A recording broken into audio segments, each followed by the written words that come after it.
be a cult leader. Yeah. Well, listen, I'm a cult leader. Yeah. Well, listen, I'm a cult leader.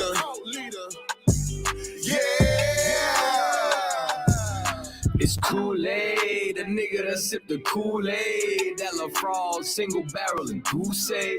Got the coke going up on a Tuesday. Roast the false prophet like a gourmet souffle. Cause me no say spirit gun like you skate. Nigga might run up in that black face like Gucci. Boycott a cracker, kill your favorite rapper. Cause I run with G's like a Green Bay Packer.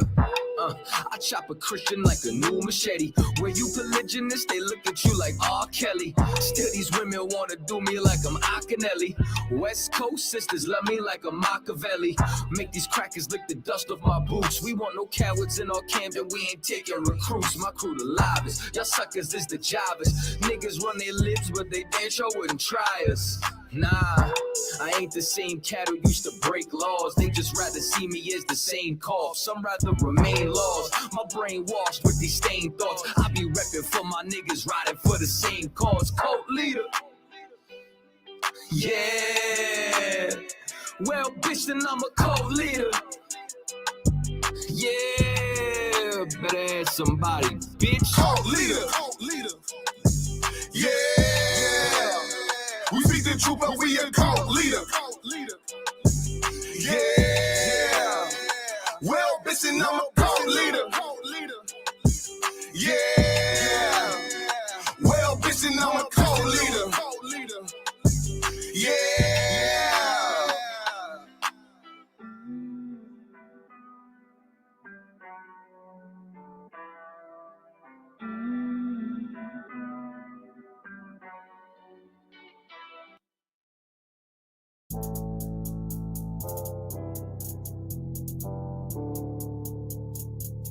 According to God, the white man is the devil. See, I've been in here for a little minute. You know what I'm saying? And I see niggas, they like to talk a lot. They like to claim leadership. They like to claim this and that. You know what I'm saying? They like to be above what they really is and have authority. But they don't really need that authority. They don't really know what to do with that leadership. You understand? You hold hands with this white man. Need to stop and ask you to give a damn what you talk about. Don't give a fuck what you believe, nigga. Gotta stand up and serve my God. We don't pray on our knees, nigga. Yeah. See, everybody ain't with all that peace talk. Everybody ain't with all that. Let bygone be. Boy, ask you to stop and ask you to prop. It's about to get serious. Boy, when they hit us with dope and kill us with crack, where the fuck with your leaders? I'm curious. He cashed out on your blood, traded you in and bought a new biz. Ask you the prophets, I tell you the scheme. If you don't wake up, you gon' die in your dreams. I say you won't tell you no more. I swear these crackers try to kill us slow. Just spoke to a nigga and fed the up for parole because of the COVID. It feel like the host in this world that don't go together. Know there's gold in the ghetto. I'm in the city blazing with my niggas. Just told the devil the skull never settled. Yeah, see the prophets. I'm tired of these niggas keep talking about, you know, you respect my religion, I respect your religion. Boy, your ass need to stop and ask you the prophets. You know, like we all come together. Cause you know, they say God so loved the world. God so loved the world and boy, your ass need to stop and ask you the prophets. Don't give a damn what you talk about. Don't give a fuck what you believe, nigga. Gotta stand up and serve my God. We don't pray on our knees, nigga. Yeah. Hey, gentlemen, y'all, we don't pray on our knees, nigga. Gotta stand up. You know what I'm saying? Boy, your ass need to stop and ask you to walk with a step. I'm silent for show. To the fake niggas, stay silent. I got it. Let's go. Let's go. I ain't taking no loss. Ain't no talking when we got the flow. Ain't no peace, just play with you. I'ma be loyal to the right arm. Tell him we can't keep it slate. And I can never let bygone be bygone. Got your baby mother on high or high. Your baby pass through the fire. Ask you the prophets. That baby soul belong to the Lord. How dare you abort it? Devil will fail you, bitch. I can afford it. I prepare slaughter, you bring me my water. Plus your leaders weak, let them lies slip through their teeth. Their ass need to stop and ask you the prophets. That's just the reality, Christians. I'm sorry to hurt your feelings. I know your pastor lied to you every Sunday for 30 years, but that's what the church is for, lying. That's why they exist, to lie the money out of your pockets. Boy, your ass need to stop and ask you to give a damn what you talk about. Don't give a fuck what you believe, nigga. Gotta stand up and serve my God. We don't pray on our knees, nigga. We don't pray on our knees, nigga. Gotta stand up and serve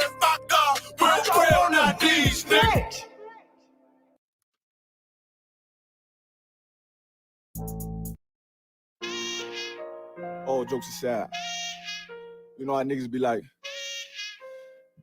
I'm this and that for life, this and that for life. I'm always for life, nigga, this a blood oath.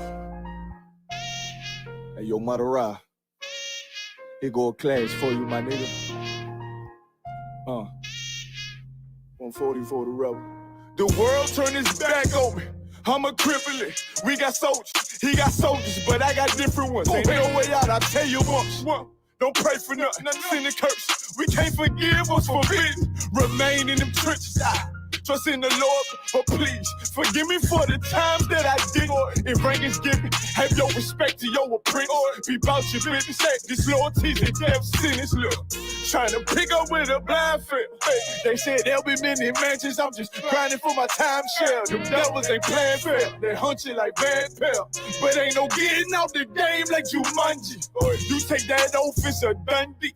Try to deal death to a priest, you won't make it out in one piece. So you can stand, just make sure you got the heart. Say your name 3 times, and it's death do us part. No. So how you feel about this truth I done shown? This ain't the life you think, little nigga. I should want. Even your own people go this zone. And the Lord said they hate you for my name, so you better keep it on. Ain't no more guessing, ain't no more questions. Make sure my election till I'm tucked away like George Jetson. Murder for capital, now it's murder at the Capitol. The world in amazement, we like fuck 'em, raise it. I pity those watching life as it goes by. Be giving mercy in this life, I don't know why. In pump smoke, never try to. The dead at home, my brother be the dead, that's all I know. In the photo, salute my nigga. Salute my nigga. They like, how you stay focused? I told them I'm motivated cause of you, my nigga. Brotherhoods and weapons, still got weapons on the scene. And I never do my niggas.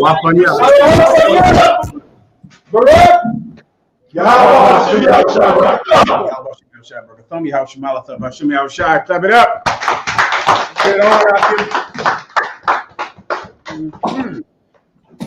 Get into these topics today we need to do.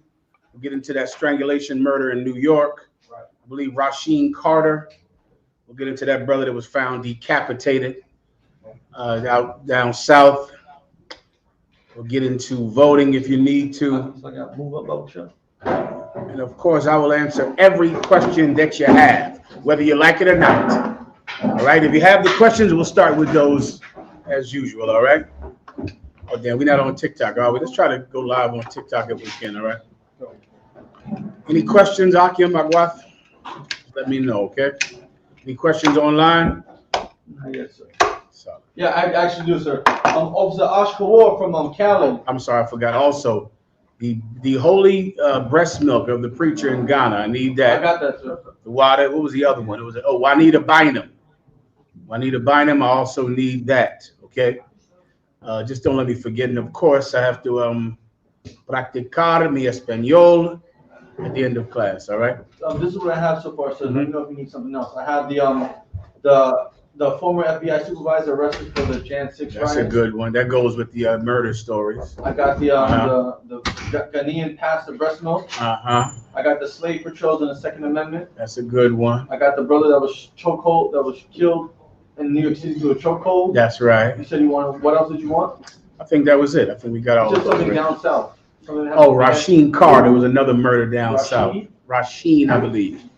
Rasheen Carter. All right, and good to go. I have a few precepts. I have precepts on those topics as well. All right, up front, Benjamin, you got it. Also, I want to do this another day. The rumor on the street is that Beyonce's a hardcore lesbian. Beyonce. Does she have an album coming out? I'm not sure. I don't know about I y'all. would check into that. If she has it, if they still call them albums. I would see if she has music coming out soon. It's very difficult to sell music without having a sexual disorder. No, she has a tour going on right now. No, well, it's extremely difficult, please, if you don't mind. To what? 2 fingers, to what? Please, it's extremely difficult to sell music in the world at this time without having a sexual deviance. Why? Because music is marketed to children. Right. And children need to do something that is bad. Right. And that's the way it's always been. Okay, right now, the current deviance in vogue is a sexual deviance, and especially homosexuality or lesbianism. So, if you want to sell a record, you're gonna have to suck a penis out. You're gonna have to do it, or at least pretend that you will suck a penis. Pretend. Everybody understands. Or, perform oral sex on a woman or be a stripper. You'll have to do it. There's no way around it. All right. Anything else? Go ahead. Come on. I got a question about using the Lord's name in vain. Come. Right. So I want to know, what will be the rules? Or of course, you got using the Lord's name in vain, and then you got like I had a battle with a Christian one time, right? Mm-hmm. And he was asking me about the name of Jesus Christ, right? Yahweh Shai, right? Mm-hmm. And he was asking me what was God's name, right? And he was saying that Christ is the Son of God, right? Mm-hmm. So he was trying to say, well, Yahweh is God's name, so Shai must be son. I'm trying to tell him that it doesn't work like that. You know what I mean? So now, is there a thing about using the Lord's name? You got the Lord's name in a lot of in the tribe Yahweh, right? You got the Lord's name in Yahweh, right? Matthew, Matha, Yahweh, right? Mm-hmm. And then of course in David, he doesn't want to say the Lord's name. So how would using the Lord's name in vain, or if there's a rule of using the Lord's name in vain according to making names? Let me give you a few precepts and then I'll break it down for you, right? First, you want where Christ says, swear on nothing at all, right? We need where Christ said that. You need where Christ said, let your yea be yea and your nay be nay. And you also need where Paul said, these are priests not without an oath, all right? You also need the word Jah in the Bible, right? No, I'm sorry, Yah. The Christians switched it to Jah. But you need Yah in the Bible. You need all of the different times that they're referring to the Most High God as calling him the Most High, right? That's all over the Bible, the terrible power, right? And this is what you need most of all. The real religion of Christianity is ignorance. That's the real religion in the Christian church. They take ignorance and raise it, elevate it to a religion. They call it faith in there. I don't know if you heard that before. They call it having faith.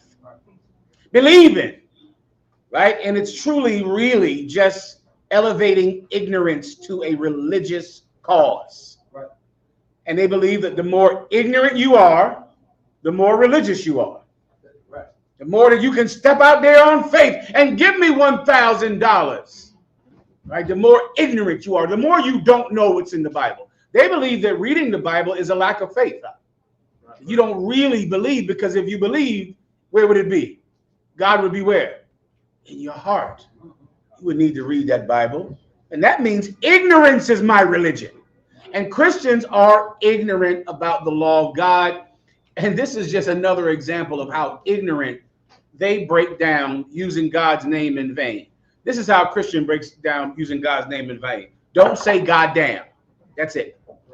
Shalom. Let's move on.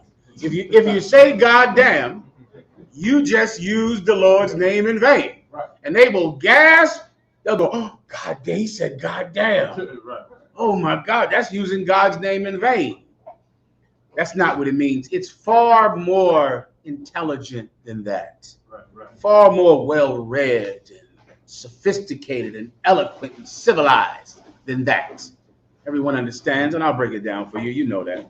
What do you have, Warrior? I have Matthew 5:34. Go ahead and read that.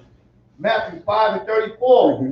But I say unto you, swear not at all, neither by heaven, for it is God's throne. 35. Nor by the earth, for it is his footstool. Don't swear on anything. Not by the earth, not by heaven. Go ahead. For it is God's throne. Mm-hmm. 35. Uh-huh. Nor by the earth. Nor by, what does it mean to swear? Swear on something. It's what many Christians do, or most Christians do in court, when they swear on the Bible. Right. Or many of you very uneducated brothers and sisters do, where you say, oh, my kids. Right. On my kids. What is the hell? Do you mean I can kill your children if you're lying? Right. Right. Or will you kill your children? So if this is not true, are you saying you want your children to die? If this is not true. Now, let's say you would lie. Who's going to kill the kids? Like, are you going to do it, or am I going to do it? If I kill your children, I can't tell the judge, well, judge, he said on his kids and he lied, so I killed his children. I mean, who you don't have any power to kill your children, so why are you swearing on your children? On my mama. Okay, so what does that mean? Are you putting your mother up as collateral for this lie? So can I have your mother? Is that now my fifth wife, your mama? Because you told a lie? Or your mother might not want to marry me. So now, if she doesn't want to marry me, does she have to? Because you lost her in a bet to me. You don't have any power over your mother to say on my mama, on my kids. That's ignorant, because you really can't carry that out. Heaven is where the Lord's throne is. That's his. It's not yours. And the earth is his footstool. It belongs to him, not you. Keep going. Nor by earth or in his footstool, neither by Jerusalem, for it is the city of the great king. 36. Neither shall thou swear by thy head. Neither shall you swear by your head. So now can you swear? I swear, I'm telling you, if I'm lying, you can do this. If I'm lying, I'm dying. I mean, that's just how ignorant people talk. And after a while, brother, me personally, confession is good. I'm sick of ignorance. It begins to wear down on me. How effing ignorant you are. How ignorantly you raise your children and conduct yourself. Please. Yes, sir. Swearing is making a promise. That's correct. Swearing is making a promise on God, on Jerusalem, on yourself. Meaning saying that this is truly valid because I will put my life on it. Or I will swear to Jerusalem, or swear to God, or swear that you can kill me when you have no power on any of these things. Do you understand? Keep going quickly. Canst not make one hair white or black. You cannot change the color of your hair from white to black just by wanting it. So how can you swear on your own head? Keep going. 37. But let your communication be yea, yea, nay, nay. That's what you want to do. Yes, no. Yes, yes, no, no. Just do what you say you're going to do. Right. Don't swear. Don't say on God, on my kids, on my mom. Don't go into court and swear on the Bible. Walk into court and tell the truth if that's what your lawyer advises you. Everyone understands. Now give me the oath.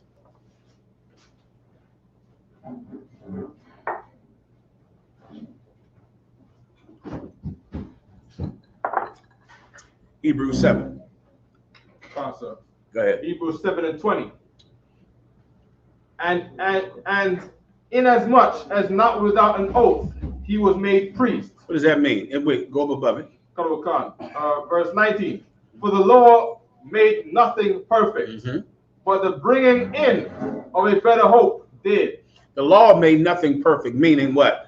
Being killed for breaking God's commandments did not make the survivors keep God's commandments, right? Stiffer penalties. The war on crime didn't stop crime. Right. In 1971, brother, say hello, y'all shot. In 1971, I think it's about 50 years at the anniversary this year, there was a riot at Attica. Attica, I believe, is right here in New York, right? Attica prison. And they had terrible, deplorable conditions in Attica prison. Rats, people eating rats, no food, no bathing, no mail, nothing. They were treated like dogs and animals in that prison. So the prisoners took over the prison. They kidnapped 9 prison guards, right? And they brought people in and different newspaper people in to try to hear their plight, to try to explain why they kidnapped these people, because they wanted to bring attention to the deplorable conditions in Attica. Right. So this went on for 4 days. Governor Rockefeller at that time, he got mad. Richard Nixon, I got a tape right here on my phone if you want to hear it later, of Richard Nixon talking about how many black people were leading that prison uprising, how it was blacks and Puerto Ricans. Finally, they sent in prison guards and the National Guard. And they went into that prison and killed 39 people and killed every one of the hostages. You understand? They went into the prison, killed 20 of the prisoners, and killed all of the hostages. Shot them all. They indiscriminately killed everyone. Why? for law and order because they had to make a statement that this could never happen again. They had to be tough on crime. Well, how many people were in prison? Alexa, we don't have it here, do we? Yes. Alexa, how many people were in prison in 1971 as compared to today? Sorry, I'm not sure about that. Alexa, how many people were in prison in America in 1971? From EuropeanMedical.info. Alexa, stop. Alexa, stop. Alexa, stop. Oh, no, she was right. I'm sorry. Alexa, how many people were in prison in America in 1971? From EuropeanMedical.info. In 1971, there were about 200,000 prisoners in the daily U.S. head count. Alexa, how many people are in prison today in America? Sorry, I'm not sure. Yeah, I think she does know. Ephraim. Microphone. We know this much. Alexa said it was 200,000 people in prison in 1971. Daily. Say again? Daily. Meaning every day. There are 200,000 people in the American prison total. Go ahead, Captain. It's over 2 million today. Yeah, let me see. Yeah, come on. And then that number in 1971 only jumped to 200,000 because of the heroin that was put inside the ghetto. Exactly. Prior to that, the numbers were way less. Yeah. But it jumped about, I think 300% to that 200,000. And then because of the crack and cocaine epidemic, that's when it jumped to 2 million. If the police kill everyone, and if they're tough on crime, and if they're no nonsense, there's going to be 2 million people in jail. No one will keep the laws of America simply because the law is cruel on people that break it. That is not how it works. And that is what Paul is trying to say. You can stone every homosexual. You can cut the hands off of everyone that assaults people. It will never stop people from breaking God's laws. It will not happen. The only thing that actually makes people keep the law is a new start, is a fresh start, is a new beginning. A new beginning inspires righteousness. It inspires new behavior, which is what Paul is trying to say right here. Read it one more time. For the law made nothing perfect, but the bringing in of a better hope did. That's what it does, warrior. The bringing in of a better hope, man. Now, instead of oppression, now you have our King teaching you, guiding you through the rough times, through the temptations. That's our better hope. Keep going. By the which we draw nigh unto the Most High. That word is nigh or near. By that better hope brings us closer to the Most High God. Right. Keep going. 20. And as much as not without an oath, he was made priest. Who is he? And as much as not without an oath, he was made priest, meaning Christ. He was not made priest without an oath. What is an oath? The brother said it earlier. Ephraim said it earlier. Ephraim, what's an oath? What's an oath? You right here. No, this brother right here. What is an oath? A promise. A promise, right? Yes, sir. A promise is an oath, right? What is swearing? A promise. So the Most High is saying that this priesthood is done with an oath, Right. because it's not done without an oath. But at the same time, the Bible said swear on nothing.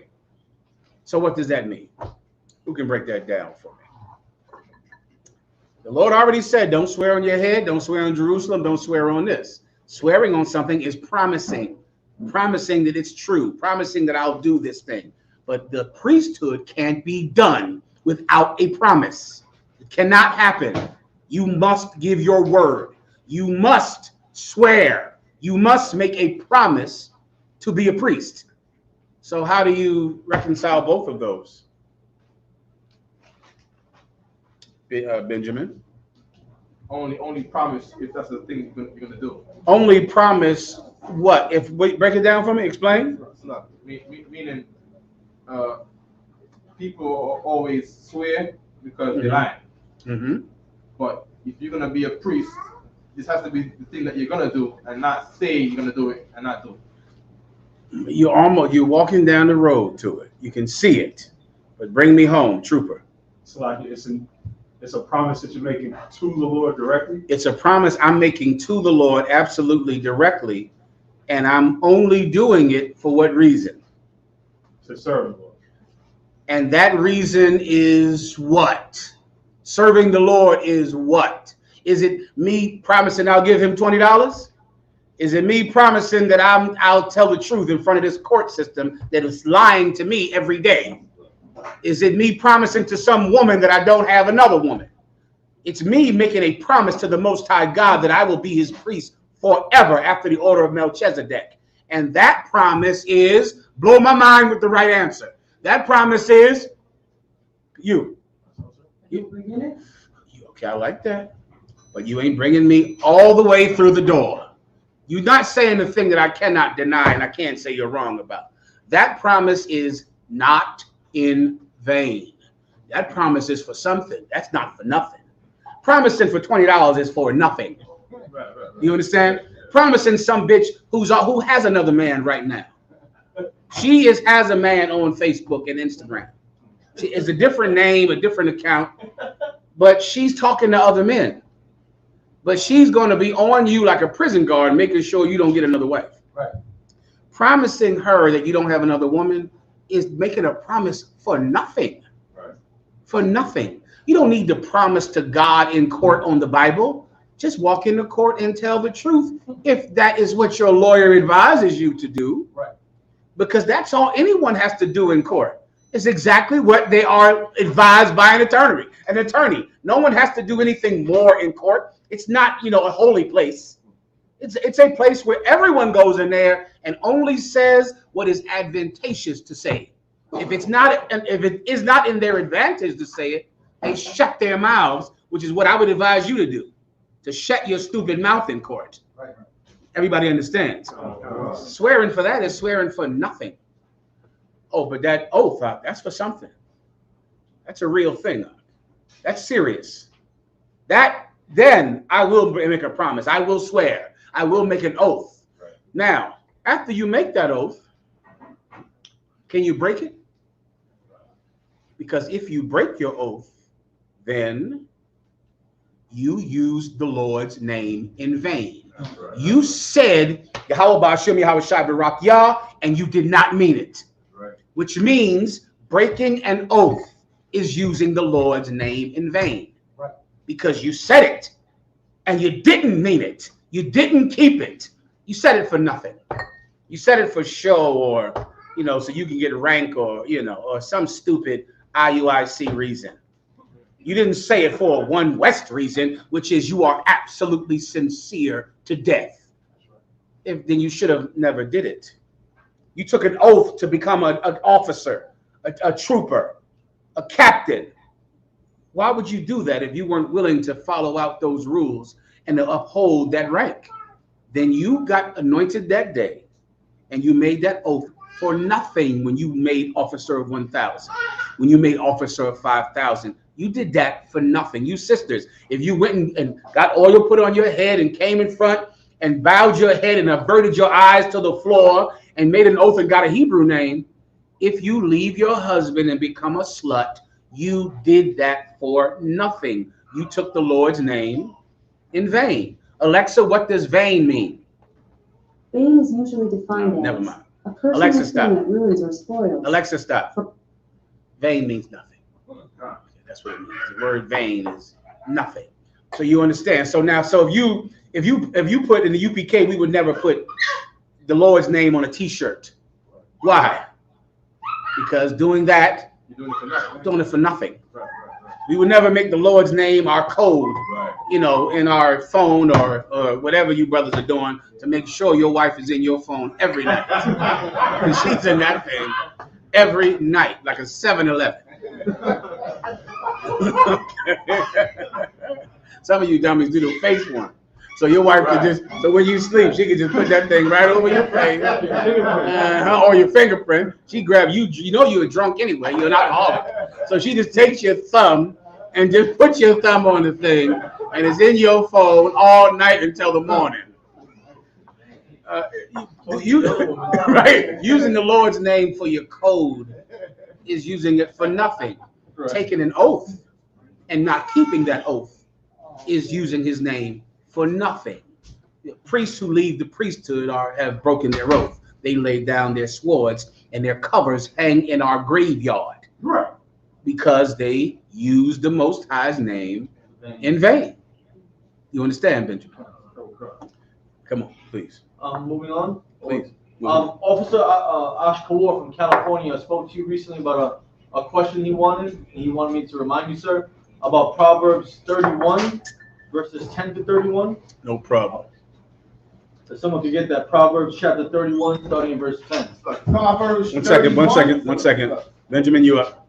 We had the question. We had the scripture in Psalms too, sir.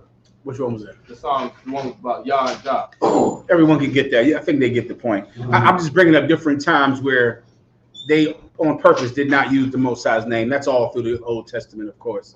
And even before that, before Moses, they didn't even know what his name was. That's right. All right. Everybody understands. Good to go. Let's do it. Proverbs 31 and 10. Who can find a virtuous woman? For her price is far above rubies. I remember some sister asked this question, and I told the brother I would break it down for him. This is the virtuous woman breakdown. Everybody understands, right?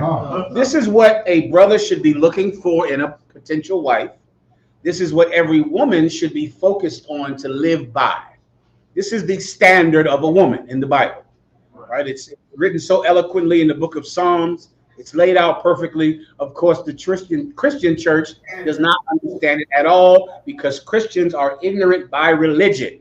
They're religiously ignorant. Right. Come on. Salakia, sir, can we use this scripture also? You know how women are raised today in the past times. You gotta get a man to take care of you and do everything for you. Can we use this scripture to go against that? Absolutely. And other precepts as well. Because of our oppressors' oppression, so many times a woman is used by America to oppress men for America. You understand? To oppress men for Spain, for Mexico, for Haiti, for whatever oppressor is ruling over us. And women are excellent tools to be used by the powers that be, by the government, because women are emotional and they're easily manipulated. Right. And so white people manipulate them. Right. You get my point, which is how we all got here in this terrible condition because of a woman's ignorance and her lack of discipline. Her name was Eve. Right. So she's used by the government so many times. And of course, her plot and her plan is for you to focus on your family, focus on her, focus on your career so that your people can die. Because she teaches selfishness as a religion. Right. Her religion is selfishness. Right. Because a selfish man will never raise up his people because all he'll care about is his wife. Right. Do you understand? So yes, I'll break that down and explain the whole thing for you right now. Let's go. Verse 11. The heart of her husband doth safely trust in her. Slow it down. Alexa, what does the word virtuous mean? The adjective virtuous is usually defined as conforming to moral and ethical principles, morally excellent, upright. For more, ask There's me to another give you more definition I need. definitions for All those are virtuous. good, but I need the other. I need the one that this precept is talking about. Let me see if I get it with virtue. Alexa, what does virtue mean? Virtue is usually defined as moral excellence, goodness, righteousness. For more, ask me to give you more These are good, but it's definitions not the for one I'm virtue. looking for. Someone look up virtue. For time's sake, you might need it in your Zondervan Bible Dictionary. But virtue means skillful. Does anyone have it? If you have it, let me know. Benjamin? I got one that's like Go ahead. it says virtue, a good or useful quality of a thing. That's exactly what I mean. This virtue that you read about in Proverbs 31 is speaking about skills and how you use those skills, which is where the righteous aspect comes from, right? Because a virtuous woman has skills, but she uses those skills for a righteous thing. Do you understand? All right, so keep reading.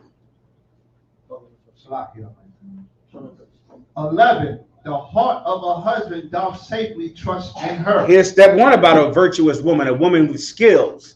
who uses those skills to help her husband, help her family, her husband trusts in her.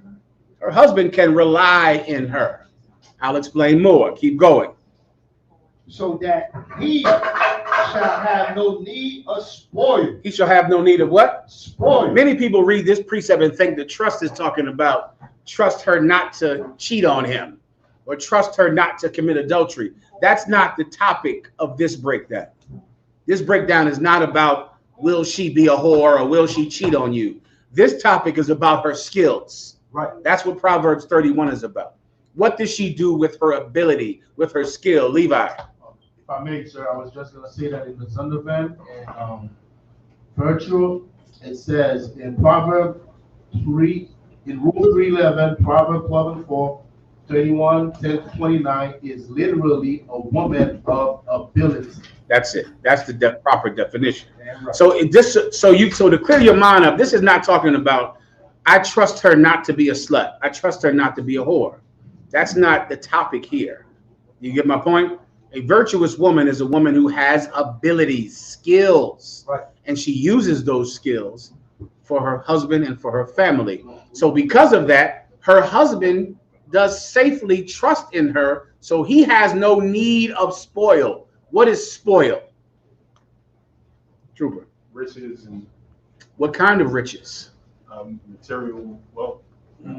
It's not just wealth. Let me see if Alexa has it. Alexa, what does spoil mean? As a verb, spoil is usually defined as to damage severely or harm something, especially with reference to its excellence, value, usefulness, etc. As a noun, spoil is usually defined as booty, loot, or plunder taken in war or robbery. Stop. For more, Alexa, stop. To give you more Spoil as a noun is money that you get from robbing someone. It's stolen money. Do you understand what that means? If you have a virtuous woman, you will trust in her so that you won't have to commit crime for money. What is this precept about? It's about a woman giving you her money. Right. That is what this precept is about. There is no other way to break it down.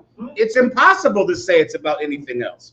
Her husband doth safely trust in her, so he will have no need of spoil. He will not need to sell drugs. He won't need to do armed robberies. He won't need to carjack people. He won't need to boost and to do credit card scams and PPP loan scams because he has a skillful woman. Right. It's here in the Bible. Right. It's right here in front of you. It's impossible to get around it. That's right. I know that whatever that slut was this week that came out and said she wouldn't marry a bus driver. You marry her, you're going to have to rob niggas. Right. That's right. You understand? If you're going to have to rob the bus driver. You marry a woman that will not marry a bus driver and thinks that bus drivers are lowly, disgusting people that she would never marry, then that means the man that does marry her, when his job lays him off, just like rich men get laid off, just like when the stock market crashed and it was raining white people right here in Wall Street. The stock market crashed, brother, and white people were jumping out the windows. Bro, I can tell you why y'all was shot. Why? Because they didn't have a woman that could back them up. If they didn't have money, they were nothing. And that's what society wants you to think as a man. If your job doesn't keep you employed forever, if your job doesn't prosper, if the stock market never crashes, if the banks never fold, if the economy never goes under, which is impossible for that to happen, if those things happen to you, you're not a man, because your woman will never love you. She will never love you if you lose your job. She will never love you if the stock market crashes, if the economy goes under, if the housing market crashes. Your woman will never love you. And that pressure from men makes them stick a gun in someone's face. It pushes them to do it because their entire value, see me one more time, Warrior, as men is in their ability to make money. But at the same time, our oppressor is the devil that the Bible speaks of. That's right. And he makes sure you don't make money. Let me tell you how evil a woman is to say she won't marry a bus driver and that she must marry a rich man. America is 250 years old. 250 years old. The Attica story happened in 1971. 1971. The Civil Rights Movement was in 1969. You know what that means? Of the 250 years of America's existence, Blacks and Latinos have been under legal oppression for 200 years of it. Right. For 200 years of 250 years, we have been legally oppressed. Legally, meaning no niggers allowed right here in New York in the 60s. And it's like not in New York, but in Texas and Mississippi. That was in 63. There was a no niggers, no Mexicans allowed in 63 in Texas, in Mississippi. The Attica riots was in 1971. Did I send you that thing about Richard Nixon? I have the audio. Give me that, and this is in 1971. Play that, please. This is at the Attica riots happened. The Governor Rockefeller called Richard Nixon after they stormed the prison and shot everybody. And listen to this recording. Skip around 30 seconds into it. This is Democracy Now!, democracynow.org, The War and Skip Peace down. Report. I'm Amy Goodman with Juan Gonzalez. Rounds of ammunition. 39 men would die. 29 I'll take it from there. prisoners Turn it and up back to 10 left. prison guards. After the shooting stopped, police beat and tortured scores more of the prisoners. Newly uncovered audio recordings reveal President Richard Nixon enthusiastically supported the violent operation when he spoke by telephone to New York Governor Rockefeller on the day of the raid. Rockefeller confides in the president that before the raid, he thought it was possible as many as 300 prisoners could be killed, but went ahead with the operation anyway. This tape was obtained by University of New Hampshire at Manchester historian Teresa Lynch. I have Governor Rockefeller for you, sir. There you are. Mr. President, I know you've had a hard day, but I want you to know that I just backed you to the hilt. And I was sitting here talking to Bob Altman. I didn't get your call because I've had a cabinet meeting, and then I had a meeting with business leaders right afterwards, and I've been just got out. But the courage you showed and the judgment in not granting amnesty, it was right, and I don't care what the hell the papers or anybody else says. Pause it. The amnesty is because the prisoners wanted amnesty from doing the riot, meaning they were willing to release the prisoners if they would not be charged with kidnapping the prisoners. But they refused to give them amnesty because that would be being soft on crime, and they had to be tough on crime. So instead of giving them amnesty, they just killed them and shot them and shot the hostages. Continue. Do it that way, because if you would have granted amnesty in this case, it would have meant that you would have had prisons in an uproar all over this country. That's right. And you did the right thing. It's a tragedy that these poor fellows were shot, but I just want you to know that's my view, and I've told the troops around here that back that right to the hilt. Well, aren't you great, Mr. President? I only called you because I wanted to alert you that we were going in, and right. When we went in, we couldn't tell whether all 39 hostages would be killed and maybe 200 or 300 prisoners.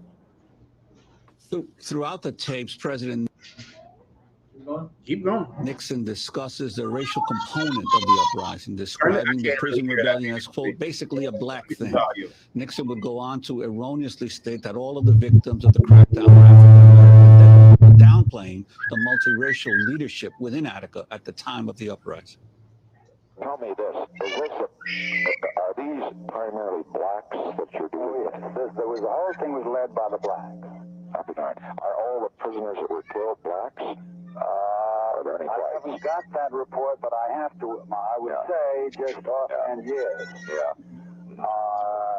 We did it, though, only when they were in the process of murdering the guards or when they were attacking our people as they came in to get the guards. Had to do it. And otherwise, we recaptured all the cell blocks and so forth without shooting a shot.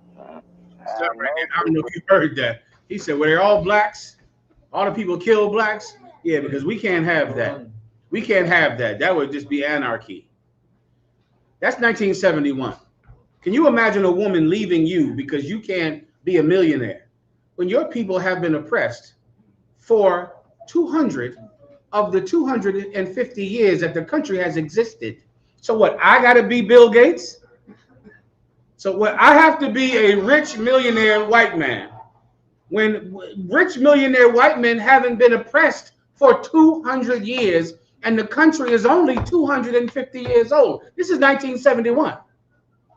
Can you imagine some bitch telling you you're not a millionaire, so you don't have any value?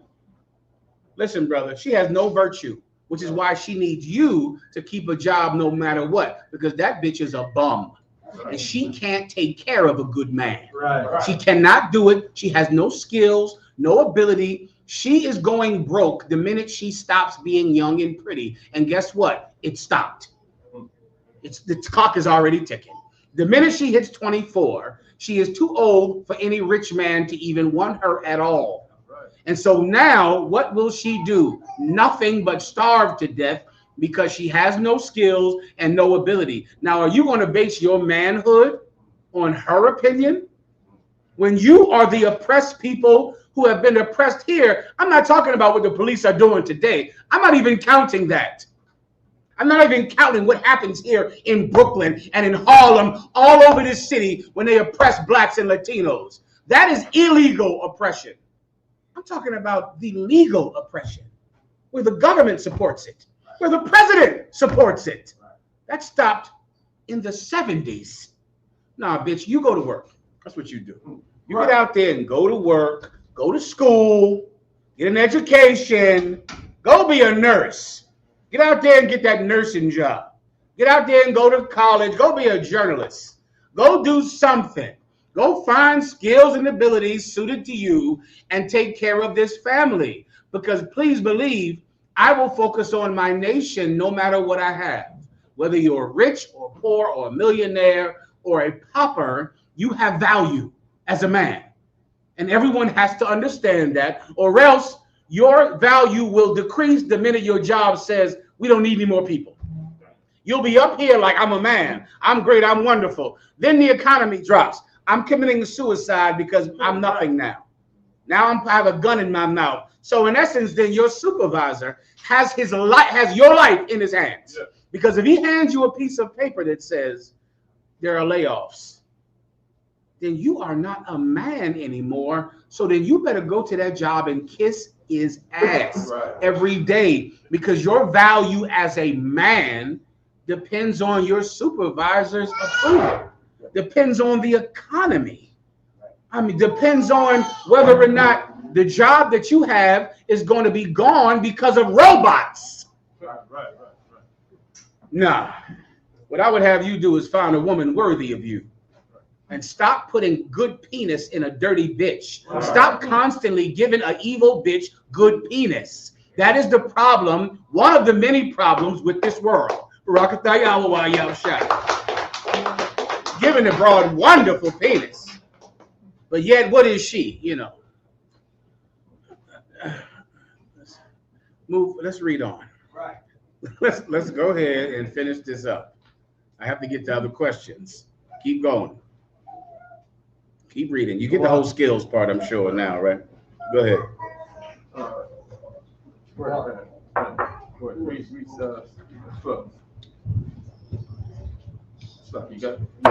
Come on, warriors. It's the book of Proverbs, chapter 31 and verse 12. Mm-hmm. She will do him good and not evil all the days of her life. Which only, except for when she's, it's her time of the month. All the days of her life. Except for when you lose your job. All the days of her life. Except for when you get another woman. All the days of her life. I said, I know it sounds like a high standard. You should hear the one we have to live by. You should hear that one. We have to go die this Saturday. Right. We have to go put our lives on the line every goddamn day for people who hate us. Right. The people we're speaking to at camp, they would gladly go to the police and stop us from speaking on that streetcar. Right. They can't stand the fact that we're there. And they try every week. And every week we help them. So I know you as a woman, you think to yourself, but sometimes I get emotional. But sometimes I don't like that. I hear you. Things are tough all over. I get it. It's rough times out here. Okay. I don't want to have to go die for homeless people that hate me either. Right. I don't like that I have to do that. But come to find out, God doesn't care about what I don't like, and I don't care about what you don't like. So this thing goes on and on and on. Keep going. Verse 13. She seeketh wool. She does what? seeketh wool. She seeks wool. She's out looking for wool, trying to find wool. Keep going. And flax. And flax. Flax is like silk. I believe flax is that corn silk. Am I right? Come on. Flax makes linen. Flax makes linen. He knows. Give him a hand. Flax makes linen. Go ahead.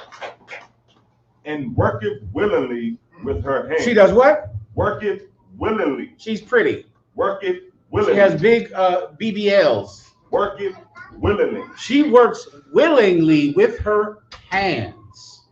She works begrudgingly. She doesn't want to work, but she does it anyway. She hates going to work. She's so mad that she has to go to work. She works willingly with her hands. She's willing to do it. She's willing to do it. She wants to do it. She goes and finds that silk and makes that linen, brother, and does it willingly. Keep going. Verse 14.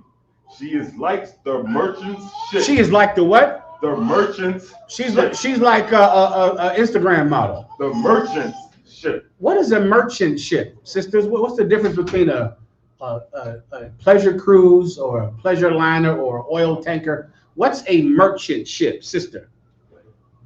Get the microphone first. Go ahead.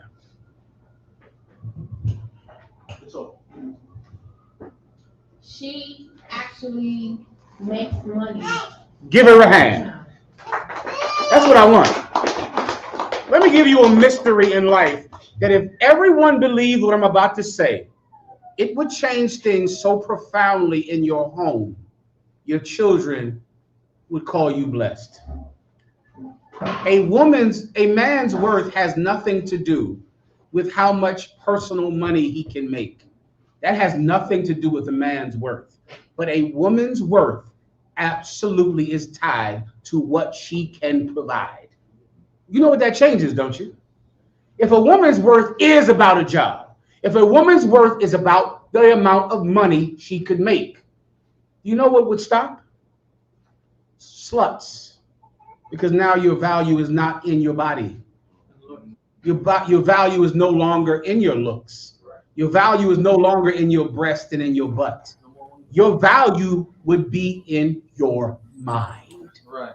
If you simply said, he has value with no job, I have no value without earning income for that man and that family, then you would automatically put all of your focus in your head, in your mind, and you couldn't care less about making Instagram pictures and getting attention, getting thumbs up. How much effing money does that make? Thumbs up. Is thumbs up going to pay these goddamn bills? Thumbs up? Likes? You better keep these lights on. You better make sure that car is running, and that car is getting a little old. It's getting a taste old. We could use a fresh one. You might need to put something in that mind of yours so these kids can have garments. My scotch is about $300 a bottle. Get busy. Get busy. Learn something. Learn. Keep going. I gotta go. Come on. Keep reading. She bringeth her food from afar. She does what? Bringeth her food from afar. Oh yeah, that's where the food comes from. She brings it from afar. She's making the clothes, making the linen. She brings her food from afar. See, this precept is not about does she cheat on you, which is a given because she's not going to be your wife if she's cheating on you. This precept is about her making money. That's the whole thing. And her being willing to use that money to take care of her man and her children. That is what Proverbs 31 is about. It is about nothing else. Come on. I think it's very important. It's very important to mention verse 1 because this is a woman that's telling her son, a king, what a woman should be like. Go ahead and read it if you want. It's the book of Proverbs, chapter 31 and verse 1. The words of King Lemuel, the prophecy that his mother taught him. That's very important, actually. The water. That's very important. His mother taught him this. A woman taught him, you go find a woman like this that can take care of you with her hands. That can do it. That can go out and earn money. Otherwise, you'll be stuck with some temporarily pretty dummy. some temporarily attractive dummy that you can do nothing with, and she'll look at you like you're not a man because the economy went under. Keep going. Verse 15. She riseth also while it is yet night. Ooh, she rises while it's night. You know how early that is, don't you? Oh, that's early, young brothers. She gets up early in the morning. So early, it's still the day before. So early, it's still dark. So early, it's yesterday. Keep going. And giveth meat to her husband. She does what? Giveth meat to her household. When she getting up early, it's dark when she get up, brother. She's feeding that house. Giveth food to her house. Giveth meat to her house. Keep going. And a portion to her maiden. And a what? A portion to her maiden. That's one of the parts I love every time I read that. You know what else a virtuous woman does? She is good to other sisters. So many of you dumb brothers, you marry a woman that hates sisters. She hates them. And you go and put good penis into this dummy who can do nothing at all to provide for you or those kids. And she hates friendship with women. She can't stand them. She hates all women. This virtuous woman, she rises up early to feed her family, and she takes care of the sisters. She's not threatened by them. That's another thing with you dumb, stupid bitches. Excuse my language, y'all. Excuse my language for saying stupid. I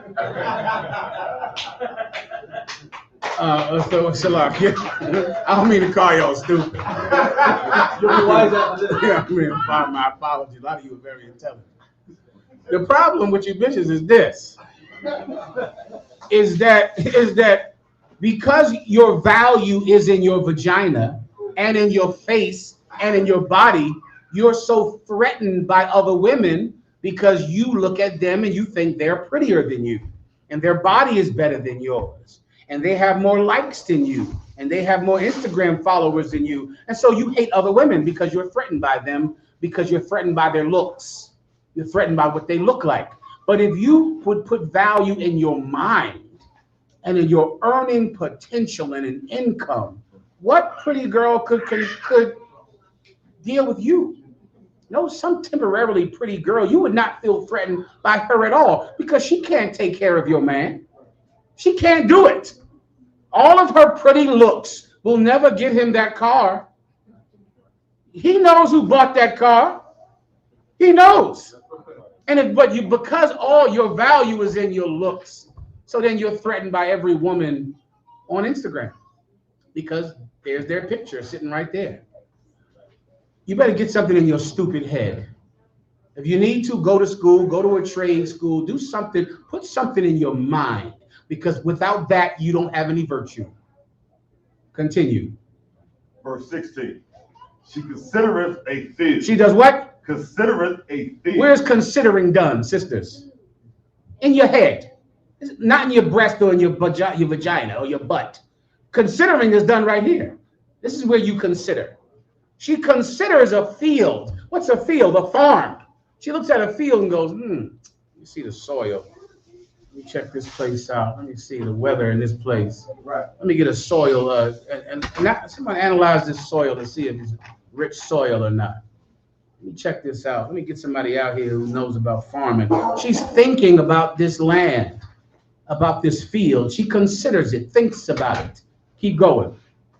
And buy it. And does what? Buy it. Now listen carefully. And she buys that field. Keep going. With the fruit of her hands, she planteth a vineyard. She buys it with the fruit of her hands. She planteth a vineyard. Where do the grapes come from? She bought the field. She worked the field. Her. You have a big butt. Congratulations. Right. We're going homeless. We're getting kicked out next month. But the butt is big, so I guess we're gonna be all right. The butt is big.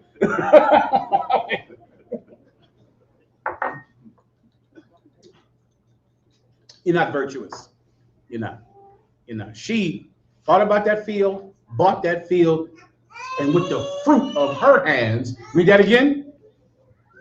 With the fruit of her hands, she planted a vineyard. She planteth a vineyard. Where's the comma?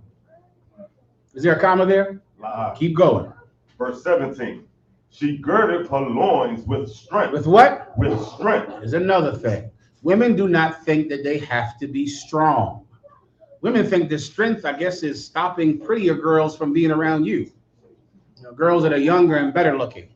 That's her strength, is to stop you from being around more attractive women. When you should be strong, but that's not strength. That has nothing to do with strength. Insecurities are not strength. That's right. That's not what strength is. You think insecurities and being irrational is you being strong. It's not. Strength is you going out and you buying that and you working that and you taking that money and taking care of your family and not being distracted by other things. That's strong. That's a strong woman, Knock. And you have, I'm fine, Maura. You coming to me. I'm good to go. Please. Chicken in the back. Try to take one to everybody get a piece. The water boy. Who provided the chicken? Give him a hand. Well done, warrior. The water. I appreciate it. Carl, the water boy. I appreciate you, the water boy. Continue. And strengtheneth her arms. She strengtheneth her arms. Why her arms? Because she's out there working those arms, working in that field. Keep going. Verse 18. She perceiveth that her merchandise is good. You see that? She perceives that her merchandise is good. This would cure all of your insecurities about your weight, about your age, about the other girls you see him Instagram pictures of. She perceives that her what is good? Merchandise. Her what? Merchandise. Her what? Merchandise. She knows that what she provides this family is good. Her merchandise. She looks at that house and that car and that kitchen and all of those clothes and she goes, oh, this is, no woman can F with me. What woman could deal with me? What woman that he could find could ever compete with me? It would give you so much more confidence if you had value in what you could provide for him instead of sex and a vagina and your butt, which everyone can provide for him. Everyone. It would give you value because you see that your merchandise is good. You don't have to worry. Where is he going? Nowhere. He's not going anywhere. Let me give you the mystery of life, woman. Men do not leave women like this. A woman like this, no man leaves. He stays right there. He sits right there on that video game console in that giant chair, and he goes nowhere. He sits there like this, feet up, laid up like this, with some dog right there and a beer and food and plates, and he is never leaving ever. Done, except for Cam. Maybe Cam. He's not leaving. He's too lazy to leave. The nigga's too lazy to leave out the chair. You know he lazy. Give him a giant chair. Give him some motherfucking a TV screen pop down like this. Food's here. Food like a hospital. Come up here. Yeah. Video game. Liquor. Beer. He's leaving there. Never. But no. Your value is in, your butt. Your butt. Everybody has one of those, baby girl. Everybody has one. Sister. When I was married. What else is? 1 second. When I was legally married. When I was legally married in the world, I got married. Uh-huh. My husband didn't work, but I worked. Okay. I went to school. All right. And I took care of my children. And he never left. He was there. Whatever happened? With the video games and the food and everything and the big chick. What happened to him? He left. He had to, you kicked him out. Yeah. I got you. Well, congratulations. That's what you'd have to do. Right? If you didn't kick him out, he'd be there today. Right? That's how it works. So I think the sister proved the point. Right. He's going nowhere. You're gonna have to kick him out and leave him so you can go be single. Otherwise, you're gonna have a man forever. Everybody understand? But now you're single. Congratulations. Give a hand.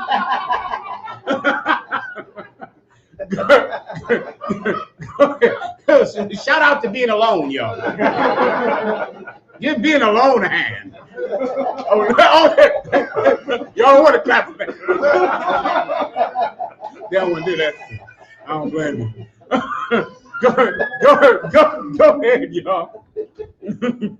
Her candle goeth not out by night. Oh yeah, listen, her candle doesn't go out by night. That's an old school thing. Like meaning this woman keeps a candle on in the house so that you can know the way home. She keeps the lights on for you. You know, so you ain't stumbling around in the dark when you get home all late. I'm good to go right now. Oh damn, no, I'm not. So like your word. Read my mind. Through water. I'll keep this. Meaning you come home late, no problem. The lights are on. You need me out? Oh, no. Oh, sorry. No problem. The water. But you come home late at night, the lights are on. She keeps a candle on in her house. You see it. So you're not stumbling around when you come in the house at 2 a.m., 3 a.m. You come in, the lights are on. And guess what? She leaves them on because you are coming home. Right. You're coming in eventually because that chair is sitting there. And you're coming in to sit in it. Keep going. Verse 19. She layeth her hands to the spindle, and her hands hold the distaff. The spindle is that thing that you make a thread with. You know, you spin, you get wool and flax and you spin it into thread with a spindle. And a distaff, I think, is something to do with sewing as well. Somehow making thread or making garments. Keep going. Verse 20. She stretcheth out her hands to the poor. What does she do? Stretcheth out her hand to the poor. Listen, this woman takes care of her family with money she earns, buys a field, works that field with her own hands. She takes care of her maidens, her sisters. She stretches the water warrior. She stretches out her hands to the poor. She's generous and hospitable and kind. And how does she display her kindness? With giving money that she earned, not with her butt shaking, but with money that she earned and worked for. She gives it to her sisters and her husband and to poor people. My God, she's going to keep a man. She's going to have a man. It's impossible for her to ever be alone. Impossible. Keep going. Yea, she reaches forth her hands to the needy. Keep going. Verse 21. She is not afraid of the snow for her household. She's not afraid of the snow. So many of you dumb bitches, once again, the minute hard times come, you can't handle it. You can't handle the winter. The winter is coming, and every time it comes, you are totally unprepared. Constantly. You're, oh, what's happening? Oh, I don't know, you know. Oh, the kids need this. This happening. Oh, this happened. It's winter time. It comes every year. When are you going to get ready and get prepared for it? When are you going to get yourself together? When are you going to stop crying, stop drinking, stop getting high so you can go earn some goddamn money so we can be ready for the winter? Right. When are you going to go do that? Get a job, woman. Right. Why don't you go get a job? Why don't you do that instead of being shocked and totally discombobulated when trouble comes, when the winter comes? Keep going.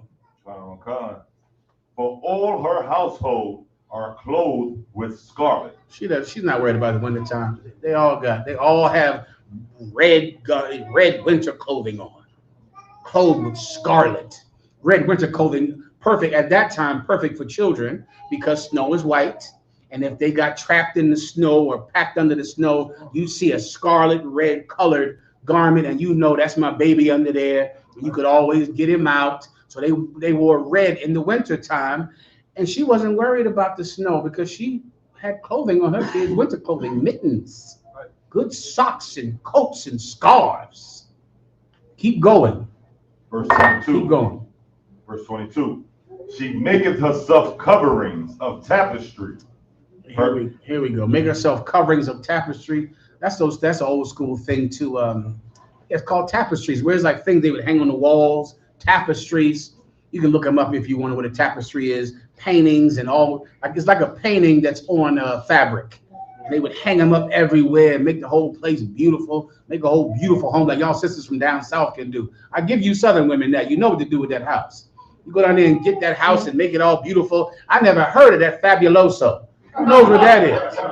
These southern broads, I could go burn some fabuloso. I know you know. The so-called Spanish-speaking tribe, y'all do that up here as well, right? Fabuloso.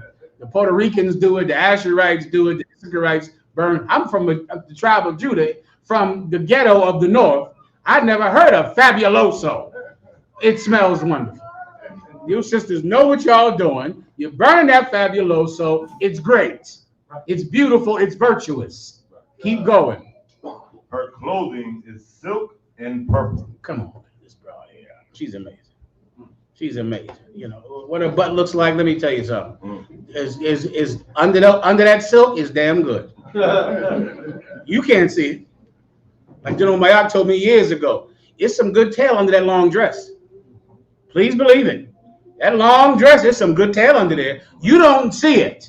But under that long dress, it's some excellent tail under there. Right. But no one knows about it because she don't have to advertise it because her value is not in her body. Right. Her value is not in what she looks like. Her value is in what she can provide for her family. Right. Continue. Verse 23. Her husband is known in the gates when he sitteth among the elders of the land. Let me give you another thing that a stupid bitch does to you. She ruins your reputation. Right. So now, a virtuous woman, you'll make your husband famous. You'll go, damn, I mean, who is married to this sister? That's your wife, huh? What's your name? God damn, huh? You must be a hell of a man. Right. That's you married to her. Some of these sisters I see y'all married, I wonder y'all cheated General Johanna out of that dowry. That dowry was too low. Whose rib is this? His? What we get for her? We got enough for that one. That's a bad broad you got over there, huh? You went and got her in here. We didn't charge you enough in dowry because that is a bad broad. That broad is beautiful and virtuous and does everything for the school. Some of these women you have, brother, are indispensable in the work of the Lord. Right. They're just amazing goddamn women, brother. She'll make you famous.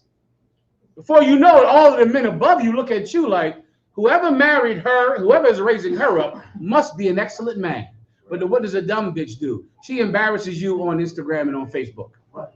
So now on Facebook, everyone goes, who's that? Who's her husband? Right.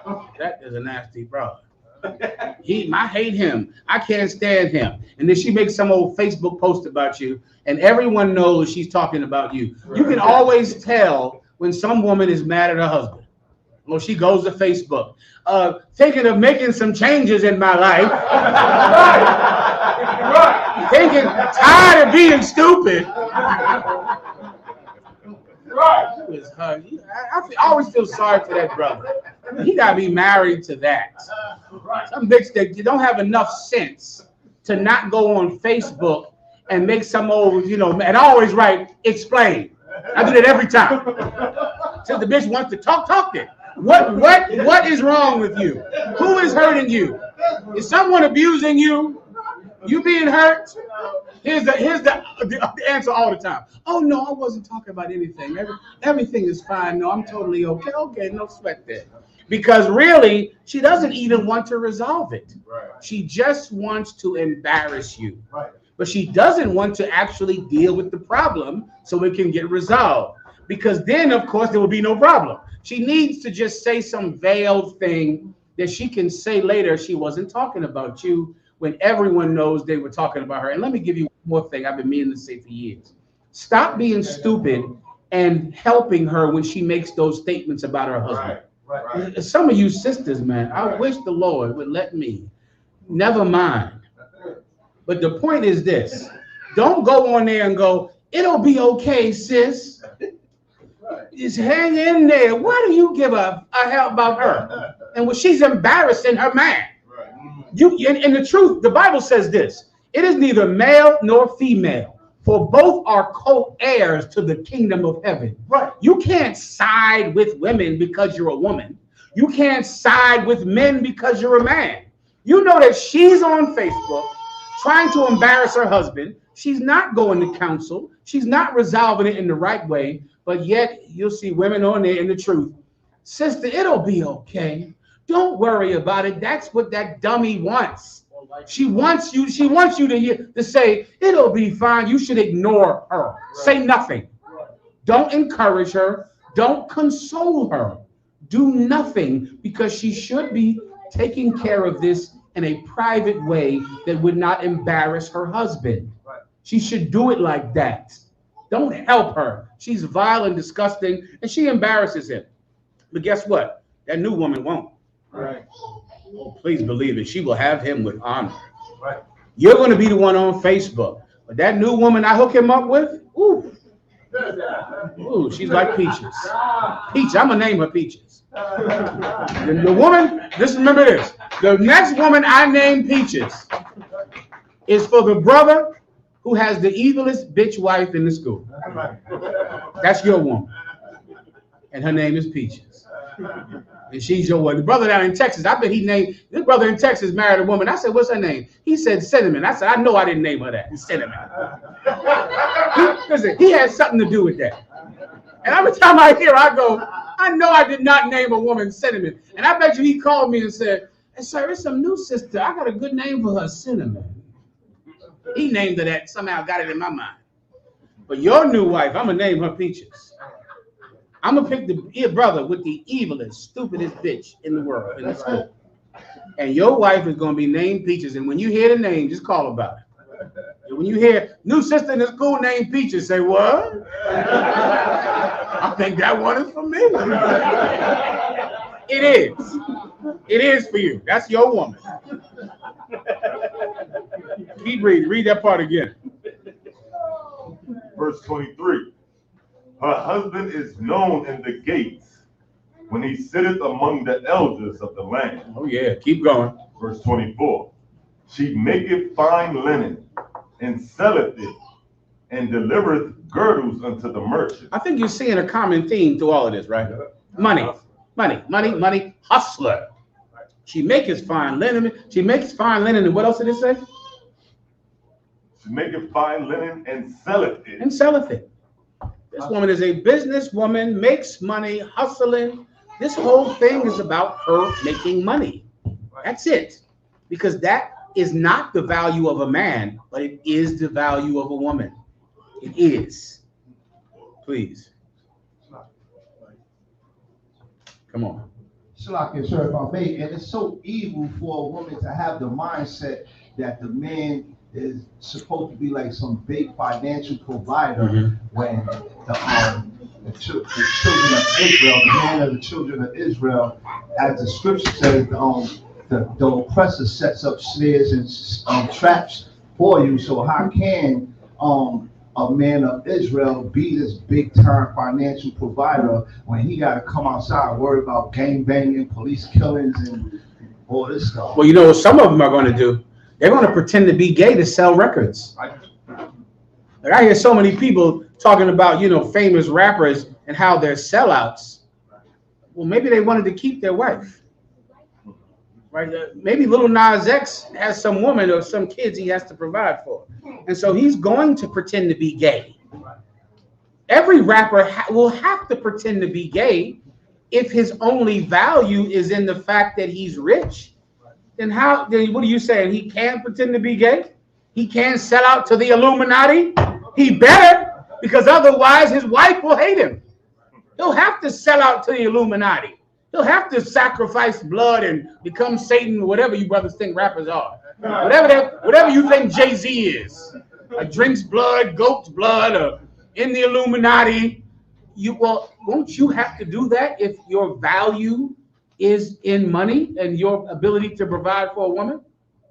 You'll put on a dress like every other rapper, or else let me blow your mind. If you don't have an income, you're not a man, right? If you can't provide for your family, you're not a man.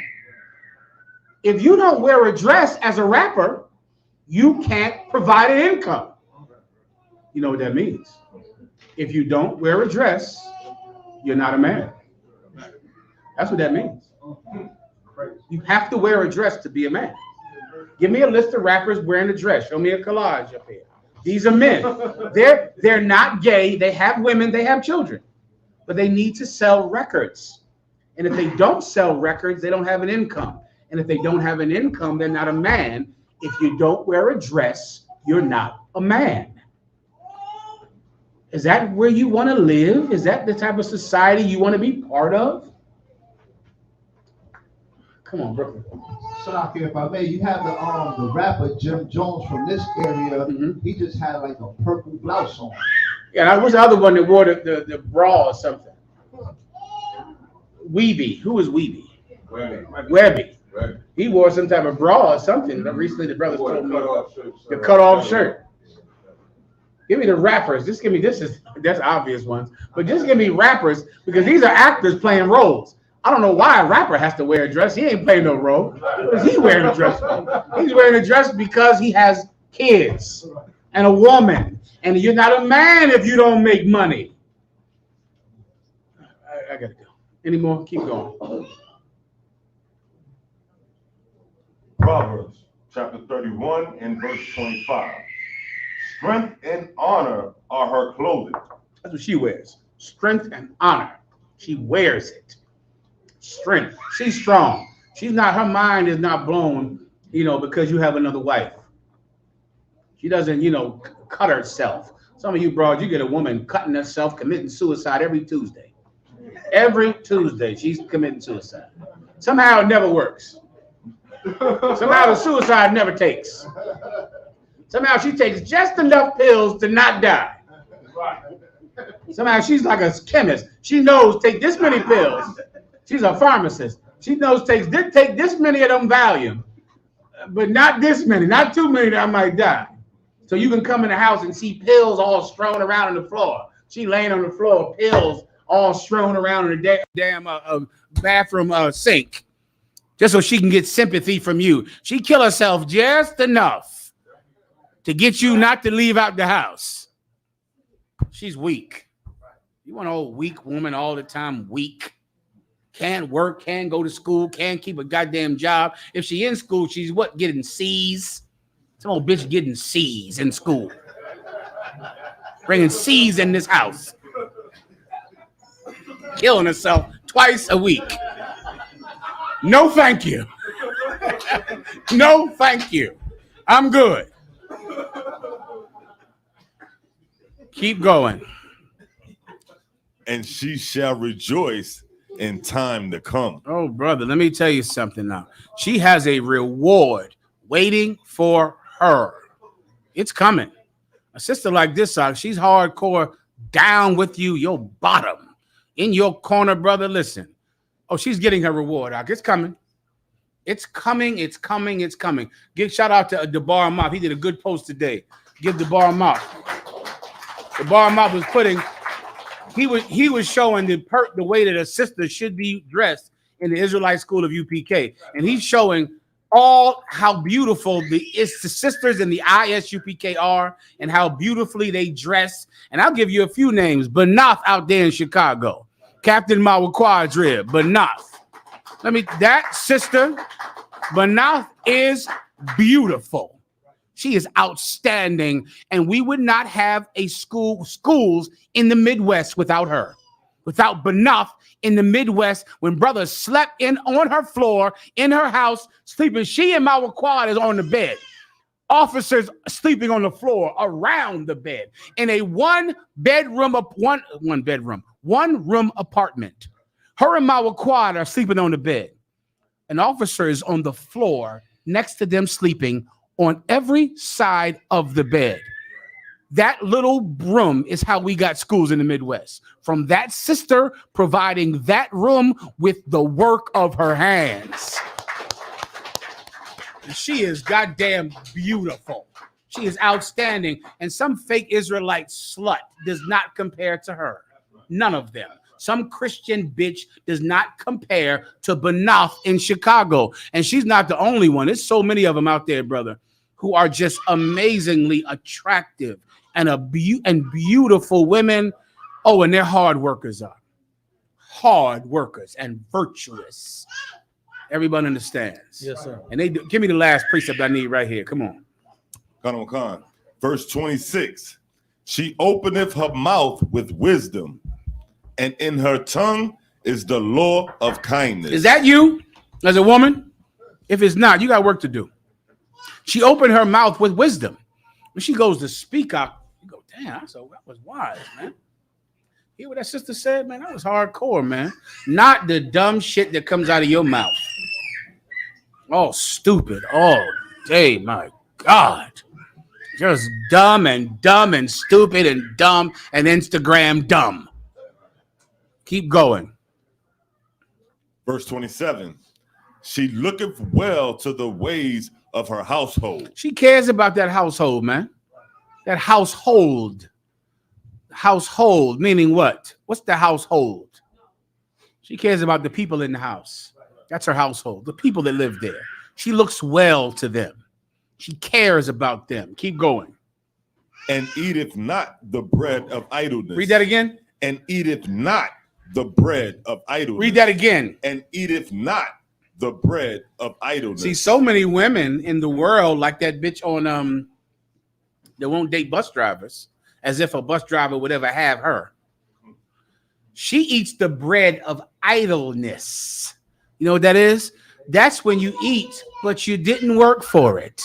That's when you went and opened up your tail to whoever had money so they could pay your rent. So some drug dealer could pay your rent. Some scam artist could pay your rent. Some whoever you're hustling this month out of his money, he's paying your rent. And what are you? Idle. You're doing nothing. You're sitting up, laying up, smoking weed all goddamn day, and your children are monsters.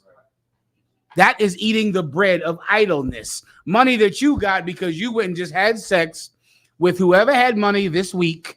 You'll be having sex with a new man next week when that money runs out. A virtuous woman doesn't eat the bread of idleness because she works.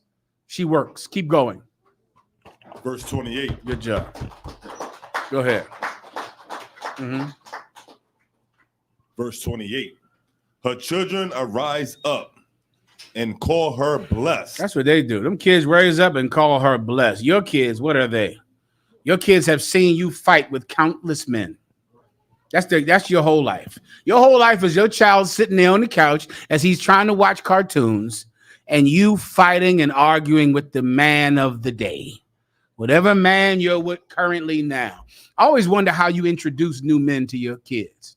I need to watch that one day and see, what do you say? Because definitely when the last cat came in, you acted like this was the new dad. You know, this is so-and-so. Yeah, you know, you can call him dad. He's your daddy. And the kid goes, he's my daddy. Okay, dad, can I have some money? Dad, can you take me to the movies? Dad? I got another dad that calls here once a week, but I guess this is my dad too. I got two dads. I got one dad that calls on the phone from jail. I got another dad that goes in the back room with my mom. All right, Dad, can I get some $20, Dad? And then you act like he's your father. And you even go to the husband, the new dad, and you go, I need you to discipline these kids. I need your help with disciplining the kids. And you're so stupid. You go, all right, I better help you discipline these children. Kids, stop making all that noise. Clean up that room. Do this. And then he looking at you like, nigga, you ain't my dad. Who the F are you? You go, see, you better stop. And then you go and try to go beat the kid or hit the kid. What happens? Who wants to blow my mind? What happens the minute you go in there and try to discipline the kids the way she asks you to do it? Because she's the one saying, I need your help with these kids. These kids need a male role model. These kids need a father figure. The other father, he ain't shit. He don't call them. He don't talk to them. He ain't nothing. I need you because you're better than him. I need you to come in here and discipline these kids for me. Then you go discipline the kids. What happens? Let the sister answer. Give her the microphone. the kids beat him up. Give her a hand. Yeah, that's what's gonna happen. They're gonna whoop your motherfucker. Yeah. That's true, sis. But what else happens? Karan, go ahead. She turns on you. She is going to say, "Why are you treating my kids like that? Don't you discipline?" You be looking like that. You told me you wanted me to discipline the kids. I thought you wanted me to do this. And she'll be like, don't you be doing that to my kids. Leave my, and then guess what's going to happen? It'll be you in that house, and you'll be like behind enemy lines. It's going to be her and the kids hating you. You're going to feel like you in Vietnam behind enemy lines or the Viet Cong. And they're going to all just push you out of that house. All because you tried to play the daddy because the woman acted like she wanted you to play the daddy. What I wonder is, what do you do when the next cat comes? You do the same thing? Do you go, listen, I know I said Tommy was your daddy, but Jimmy, he's really he's the new daddy. You just do that with every man that comes into the house. Well, a virtuous woman, her children call her blessed because she doesn't bring countless men into the house and make them play daddy to some badass kids that even their father doesn't want. Continue. Her husband also. He does it too. He calls her blessed. Keep going.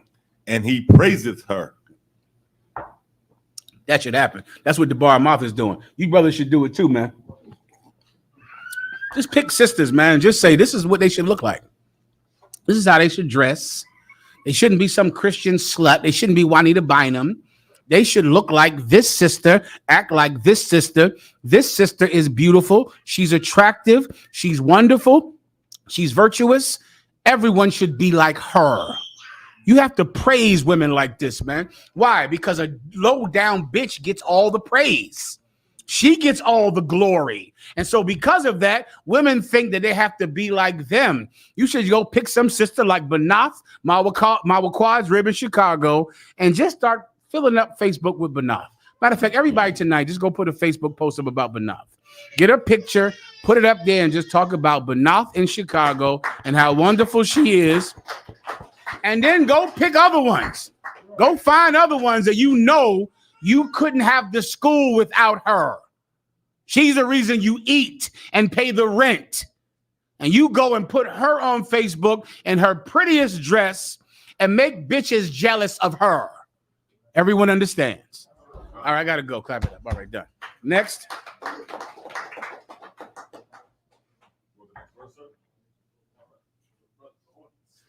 Asher. Concert. Salakia. What time we have? It is 8:38, sir. 8:45. What should I do my topic now or in 10 minutes? 10 minutes, sir. Go. Milwaukee, question? Oh, damn. Shout out to Milwaukee. Give Milwaukee a hand. There's the bar right there. Give him a hand. Who else? Give Chicago a hand. Detroit. Give South Carolina a hand. Detroit. Give Detroit a hand. Who else? And us. And headquarters. Give headquarters a hand in Harlem. Go ahead. Milwaukee question? Milwaukee? Hey, Shalom. General. Go ahead, Art. I have a question in Joshua 9, chapter 9, verse. I'm gonna start at 3. Mm-hmm. It's the question pertains to if did Israel, did Joshua and Israel, did they okay? I'm gonna go ahead and read it, sir, because the question is going to formulate. Mm-hmm. Slocky. This is Joshua chapter 9, verse 3. And when the inhabitants of Gibeon heard what Joshua had done unto Jericho and to Ai, verse 4, they did work willingly and went and made as if they had been ambassadors and took old sacks upon their asses and wine bottles, old and rent and bound up. And then what's your question, Up?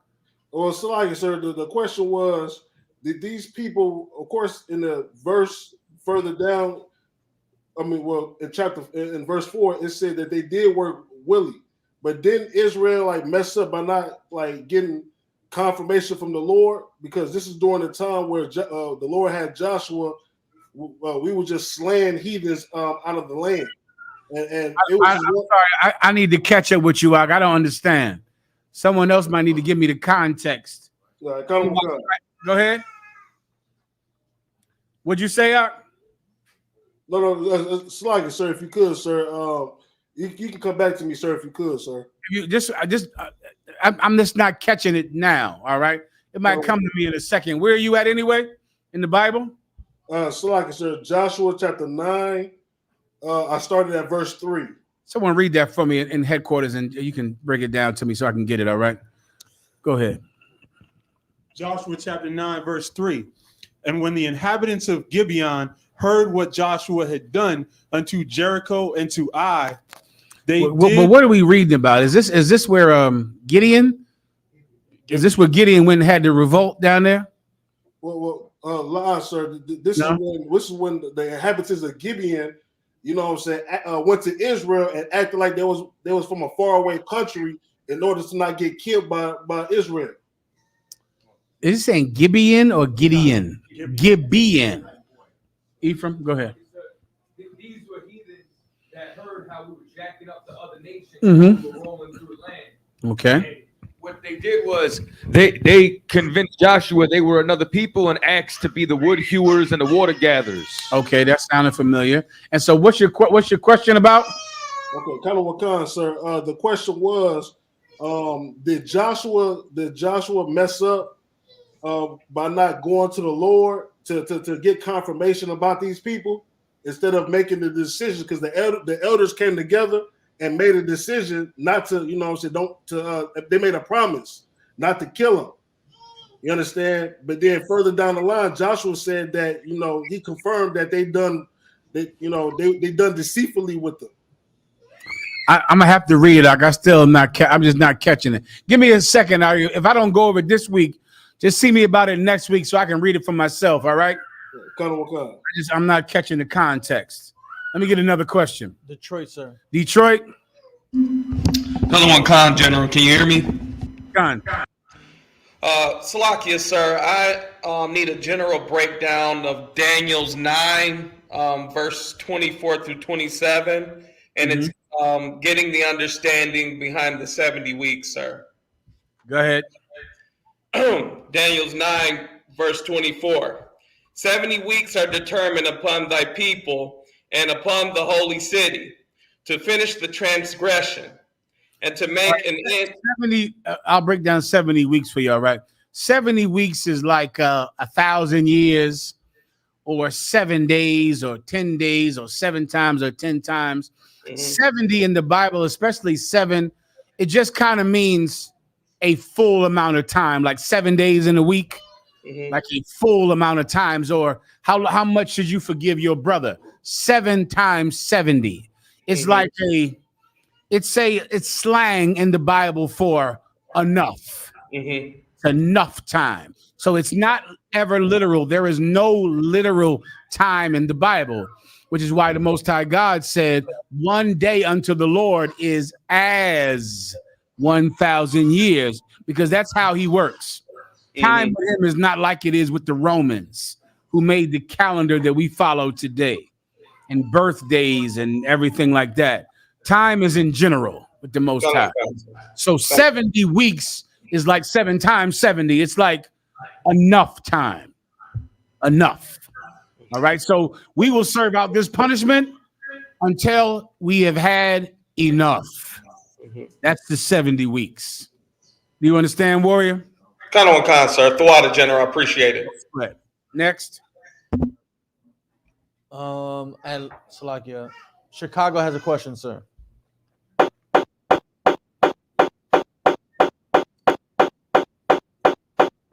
We can't hear you. We're hearing a banging noise. Gotta get rid of that, though. Come off of that, please. Anything else? Also, Yatazar has a question, sir. Yatazar, you're up. If I may, I don't want. I have a question in the book of Exodus, chapter 4, verse 24, sir. Of Exodus 4 and 24. And it came to pass by the way in the end that the Lord met him and sought to kill him. You want me to take it 2 verse up? What are we talking about here? This is when Moses was going to circumcise his son. I remember. And Zephora had called him afterwards bloody Right. man. I remember. And what's your question about? Okay, I'm trying to figure out who exactly the Lord was trying to kill. What is the context of this? All right, go ahead and read. 24. And it came to pass by the way in the end that the Lord met him and sought to kill him. Verse 25. Going. Then Zephora took a sharp stone and cut off the foreskin. So who was the Most High about to kill? Moses. He was going to kill Moses for what reason? For allowing the women to come between him and for not circumcising his son because it displeased his wife. Okay. He was about to not circumcise his son because his wife wouldn't let him. So the Most High was going to kill Moses. The Lord sought to kill Moses. His wife knew it. And so because of that, she circumcised the son to save Moses' life. And then threw the foreskin and said, "Take it, you bloody husband." Because she knew the Most High was going to kill him if she didn't get out of the way and allow her husband to follow out his custom. That's the breakdown. Go. Next. Any other questions in the room? Please, Benjamin. Trooper, I saw y'all was showing in Hebrew with the same thing that you said with the 70 weeks. In Hebrew, it says Shabayim, Shabayim. Break it down. So Shabbai is a slang to say weeks in the Bible. You know Shabbai is a slang to say weeks. Yeah, so Shabbai is 7. Shabbai is 7. I got so you mean it's slang is what your point is, correct? It's slang. That's everywhere in the Bible. The Bible is written in slang, which is why our oppressor can't understand it. And Christians, because of their ignorance, they break it down in a very ignorant way. All right, next. Let me get the sister real. Wait, someone had a hand up in the back. Solid. Sister, go ahead. Also, I'm staying for Cross the Line tonight. Give it a hand. I'll be here a little while longer. I'll be here for Cross the Line to answer your questions. Watch your mouth. Was it? But I will be here. Go ahead. When the Israelites were in Israel back in Bible days, was it like a different time that they were living, like a different way? Explain. Okay, like they were saying, she saw flax and she she was like a merchant ship. So she's always calculating money, always getting money, always seeing how she could use her money, like the field and all that. Yeah. So I'm saying, was they like living like that? I'm missing what your question. You said like different time, meaning is that different than now? Like now, yeah. Okay, and what is it like now? Well, like now, people have to work. And the world is a plantation. Right. So back in the time of Israel, they weren't slaves.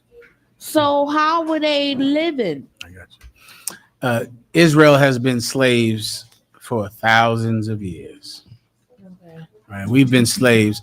We're right now in the slavery under the Americans here in America. Right. But there are 18 nations on the planet Earth. Israel has been enslaved under 17 of those nations. And the 18th is us. The 18th is us. We've been in slavery under the Japanese. We've been in slavery under the Chinese. We've been in slavery under the Africans. You know that because of Egypt, right? Right. We've been in slavery virtually our entire existence. Once we left the Garden of Eden, we've been in slavery.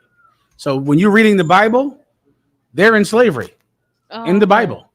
They're in slavery under the Midianites, the Girgashites, the Gibeonites. We're in slavery under all of those countries and people you read about in the Bible. We're in slavery in that time. There's a short history where Israel was not slave during the time of King David and King Solomon. But besides that, during the time of Jeremiah, we were in slavery under the Babylonians. Okay. We've been in slavery for most of our history. Do you know why we've been in slavery for so long? Because the ancestors was praying to other gods and wanted to be like the other heathens. How can we get out of slavery now?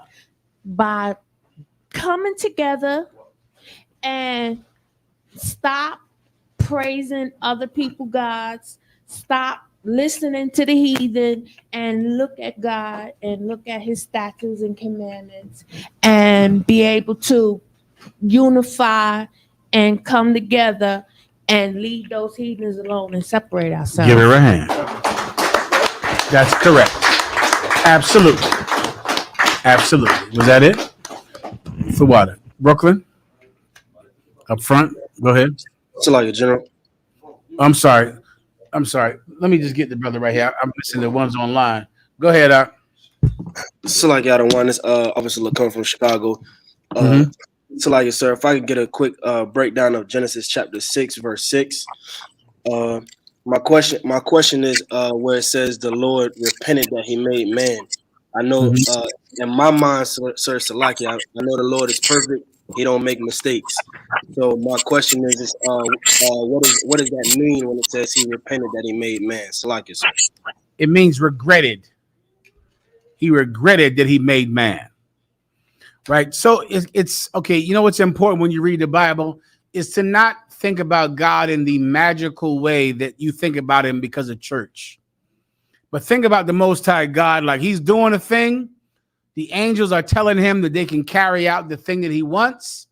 But then he sees it and he goes, I don't like what you did. It doesn't please me. Remember in Genesis, he said the Most High saw it and he saw that it was good. And he saw it and he saw that it was good. The Most High God gives out orders and the angels carry out those orders. And then he looks to go and say, I like that. And sometimes he says, I don't like that. I don't like what happens there. That happened too with man. When the Lord said, but they shall not excel. They shall not excel. And the Most High, let me give it to me in Genesis. I think Genesis 6, where the Most High made man. And he said, let us make man in our own image. Because they made man, but man was not made in the image of God.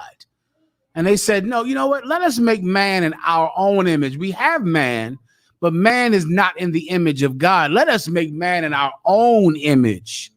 So now man can behave like we behave, the angels and the heavenly hosts and the Lord our God. Who has it? Trooper up front? Go ahead. Genesis 1 and verse 26. Go ahead. And God said, let us make man in our image, after our likeness, and let them have dominion over the fish of the sea, and over the fowl of the air, and over the cattle, and over all the earth. Most High God saw man, but man was not right. Man didn't have the intelligence. Most High God saw man. Sorry.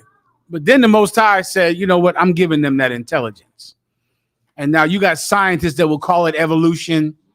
Scientists that will say, you know, the Neanderthals did this and the Cro-Magnon did that. But all of a sudden, people started to get smart. They started to get smart. Some scientists say it's because they had fire. Fire meant they could eat meat. And now they had to be cunning. Because you can just eat grass. You don't need cunning. But to catch that deer, you got to think. And so now with fire, they could eat meat, which meant now they had to have cunning. They had to have a mind. And then men changed. And scientists will explain it in all kinds of different ways. But men began to get smart, began to think. Now they could be gods. Now they could rule over the fish and rule over the fowls of the air because they're smarter than them. And there's so many times like that in the Bible. Where are we reading from? The one you asked about? Is that with Moses, the one you read about? Where's the one you're reading from? Slightly, so the one that I'm reading from is Genesis 6. Hold that. That's a good one. That's exactly what I'm talking about. Give me Moses. When the Most High went up to the mountain, when Moses went up to the mountain to receive the laws of God, the 10 commandments, and he said, listen to the voice of thy people, riotous. He said, I will kill all of the Israelites and raise up a nation unto thee. Right. Give me that precept. The Most High God made Israel, made them a nation. But then when they sinned against him in that valley while Moses was receiving the 10 commandments, God repented of even having us be a nation. And he said, I will kill every Israelite tonight and raise up a new nation unto Moses. So meaning every Israelite would die and the Mosesites would be born. Or in Hebrew, it would be the Mashaites. But Moses stopped him from doing it. Moses convinced him not to do it. God, don't think about him like he's some magical idol. God can be convinced and talked out of his plan to kill you. And that's why he's so wonderful. Because if I worship this glass or Allah or Buddha or a Christian cross, I can't convince them not to kill me. I can't beg for mercy. God can say, I'm killing you. And then you go and say, please don't. Please don't. And you can change his mind. And that is beautiful in my sight. Huh? That's beautiful. And that's what he's saying. He repented, meaning he made you, but then he regretted it. Well, guess what you can do? You can change his mind in a different direction. He can be dead set on killing all of us. And then you could say something to him, do something, and he goes, second thought, I'm not going to kill you. I'll give you one more chance. Barakatah Yahweh Yahweh Shai. He can be convinced. His mind can be changed. Give me the precept I asked for. Send me one more time, warrior. Go ahead. It's the book of Two Exodus. fingers, all right? Go ahead. Mm-hmm. Please. Tell the brother where you at, please. I appreciate it. Go ahead. Salakia. It's the book of Exodus, chapter 32 and verse 10. Mm-hmm. Now, therefore, let me alone, that my wrath... One verse above it. Verse 9. And the Most High said unto Moses, I have seen this people, and behold, it is a stiff-necked people. So this is the time, many of you have might heard about it, when we made the golden calf. We melted our earrings, our nose rings, our toe rings down, our earrings down, and made a golden calf. And we were going back to Egypt because Moses was taking too long up on that mountain. And the Lord heard our crying and our dancing and our laughing, getting ready to go back to Egypt. And he was sick of us up. He was tired of us. And he said, I'm killing everyone down there. Everyone. Keep going. Verse 10. Now, therefore, let me alone. Therefore, let me alone. Moses was there trying to get the law to go give the Israelites the law. The Most High said, leave me alone. Stop. I'm angry. I don't want to talk. I just want to kill Israelites. That's it. Continue. That my wrath may wax hot against them. I understand that. That I know. I know that vibe. But he don't want to be talked to. He don't want to be changed. Sometimes I got to go talk to General Yohana. I got to get ready for that shit. Because I got to tell him something recently too. He is not going to like but I'm going to find the courage to go tell him. Because I know he don't want to hear this. You get my point. And that's how the Most High is. He wants to just be angry and just carry out his anger. But you got to go tell him something. Everybody understands. And he said, Moses, leave me alone so my wrath can grow hot. Keep going. And that I may consume them. And that I may consume them, the Israelites, with that golden calf. So you think Jesus and God and the angels are that thing you worship in church, that gay baby and that, that Christmas tree. And who's afraid of that? No one. And you don't want a fearful God, because a fearful God might change you. A fearful God might get you to amend your behavior. You don't want a God that actually is terrifying. Our God is terrifying. I don't know if you know that if you ride the bus, you might get strangled to death. If you ride the train, if you stand out in front of a store, if you're driving your car in a neighborhood you're not supposed to be in, because niggas and spics aren't allowed there. You would think your life would make you afraid of God. It doesn't. Your life drives you to get high. to find a way to cope with your fearful existence. But a better way is to be fearful of the God that has you living like that. God was terrifying, and Moses was terrified of him, but the people of Israel were not. And so because of that, they made a golden calf, they danced, and they were planning to go right back to the country that God had just passed over to get us out. Continue. And I will make of thee a great nation. I will do what? Make of thee a great He nation. told Moses, I will make of you a great nation. Do you hear that, warrior? Are you there? Kind of one kind, sir. He told Moses, leave me alone. Stop talking to me about giving the Israelites the law. I'm killing them, and I will make of you a great nation. My brother, I was in a council yesterday, some silly brother, Lord be with him. He said he's in some school, and he said he's the only, it ain't but this, these seats are empty. And because these seats are empty, we should raise him up and give him honor because he's one of the only few brothers in that school. And as he's talking, I'm thinking to myself, if he's only the few brothers in the school, why don't I just get rid of you too? What difference does it make? Imagine you coming into a council and saying, General Hyman, you should raise me up and make me a Hebrew Academy graduate and give me this because I'm in this school with empty seats. If the seats are already empty, what's one more? I'll just get rid of you too and start over. You know, the council is this week. Every camp leader will have to present himself and present what you've done. If you're in some empty school and you think that's a virtue because you're the only brother in that school, I'll just get rid of you too and just start over. Maybe you're the reason that there are no brothers in that school. Maybe when I start over, I'll have brothers worthy of the position. The Most High God doesn't need Israel. He'll make the Mosesites. He'll just get rid of all of us and start again. Do you think you're valuable? You think that we need you? You know how many generals were ahead of me? Do you know how many men were before? Commanding General Yohana was here. I was back there. There was a sea of men before me. A sea of men better than me. Men I thought were like gods. They're gone, and I'm here in their seat. No one is necessary. No one is needed. The UPK doesn't need anybody. And the Most High God doesn't need Israel. He'll just make the Mosesites, which is what he's saying right here. Read it again. And I will make of thee a great nation. Keep going. Verse 11.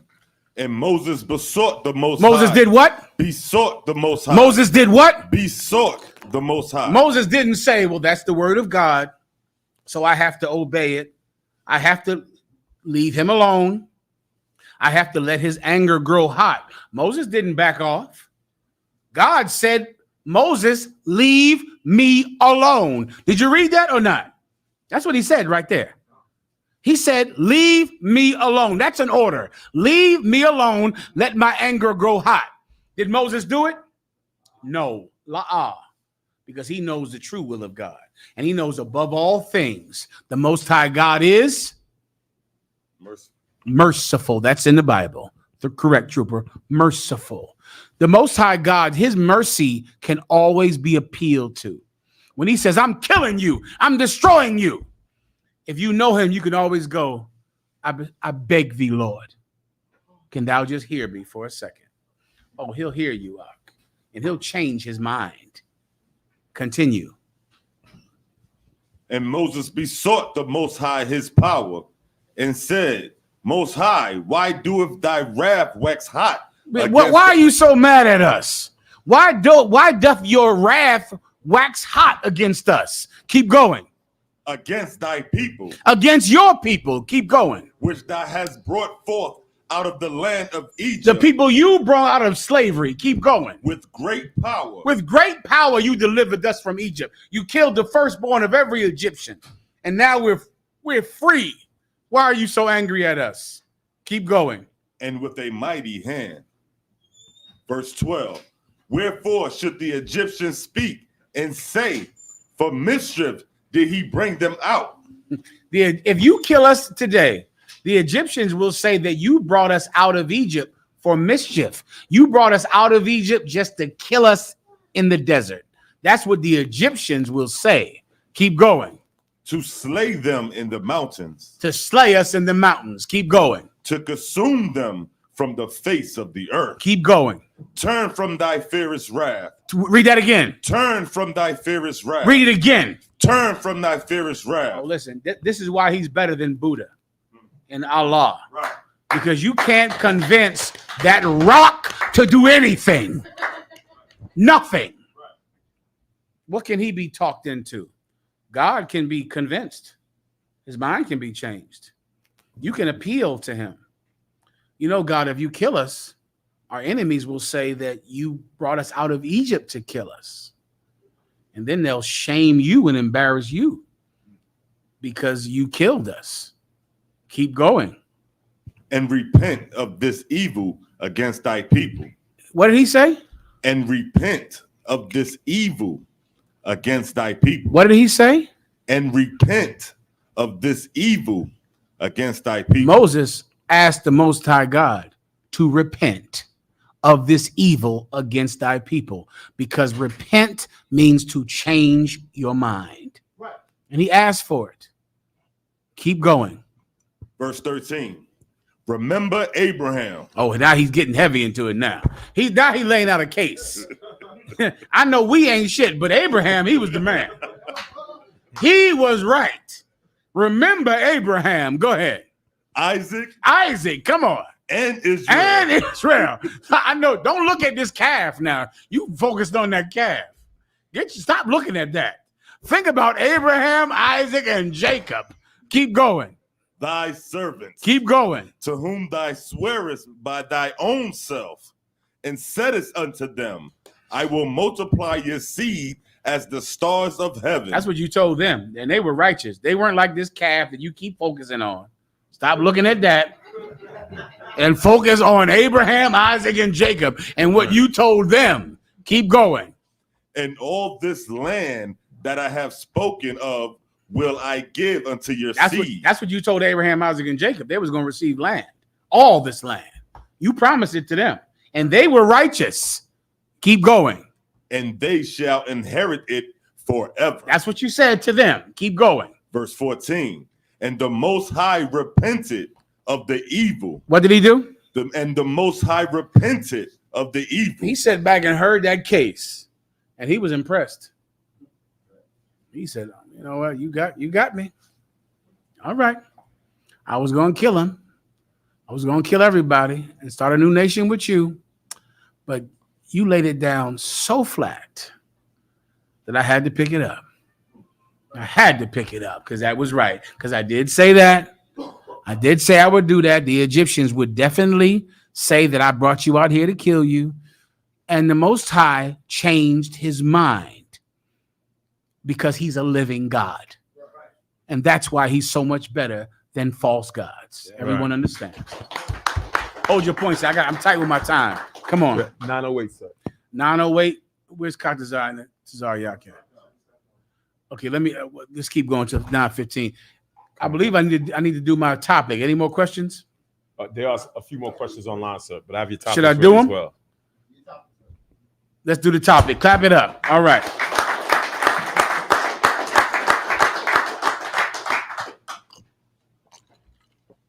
What should I do first? Show me the holy breast milk first. Because so many of the tribe of Judah is going to Ghana. Tell me if you have not heard about this. You've heard of the country of Ghana. I never heard of Ghana back when I was young in the truth. I heard of South Africa when I was young in the truth, Zimbabwe and Uganda, countries that no one gives a damn about anymore. Right now you care about Ghana because Ghana is getting a push from the American government to help their economy. And their plan to help their economy is to get men and women from the tribe of Judah, Negroes from America, to bring your American earned dollars into Ghana turn them into Ghanaian money, and for the Ghanaians to take every penny you have in Ghana. Well, this is a preacher in Ghana. Many of you think that you might think that Ghana is like an African, African religious place. Like there's not white people don't rule Ghana. White people rule Ghana. Right. Ghana is ruled by white people, no different than Europe or America. And here's a preacher in Ghana. Now, you might hate Creflo Dollar. You might hate TD Jakes. You might hate, matter of fact, don't show me that yet. First, show me Juanita Bynum here in America, because she's a Judite woman in America who I'm sure you Ghana escape artists believe that you're running from Juanita Bynum. You're running from the tribe of Judah and all of their filth. And you think you can go to Africa to clean yourself of Negro filth. Because you think the Africans are better than us. You think the motherland is where you can find the real black culture. So show me Juanita Bynum first. Did you send that? I did send it. It's where she's asking for $1,000 from 20 people in some little church. It was ridiculous. And she kept saying, you don't see it? Wow. Oh my goodness. Hold on. Let me get it to you real fast. Just type it in the computer. You'll find it right there. All right. This was all Captain Tazariak sent this to me. Juanita Bynum was in some church this week. And boy, oh boy, this used to work back in the day. And she said, God is telling me that 20 people are going to give $1,000. God is showing it to me. God has revealed a prophecy to me that 20 people will give $1,000. And she was pushing it and selling it and pushing it and saying each time that God told her that, these people had this $1,000. And not a goddamn soul was getting up to give up that $1,000. Times are hard, Juanita. Times are hard, Juanita. It is not like the 90s. Back in the 90s, you'd have got that $1,000, brother. But times is hard, Juanita, or what I would call her is Nita. That's what she'd be called around the way. Nita. Times is hard, Nita. You cannot get that 1,000 anymore. The churches are shutting down. Why? Because the Israelite school of UPK is on everyone's mind. Everyone knows about us. Everyone is thinking about us. And we've revealed that the Christian church are a bunch of lustful, disgusting sinners. Right. Do you have it? I believe. Please play it.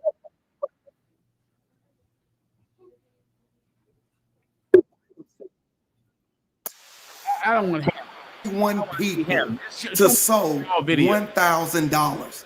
I know what I'm talking about. Older and younger. I know you in here because the prophecy don't lie. The Spirit of the Lord don't lie. The Spirit of the Lord don't lie.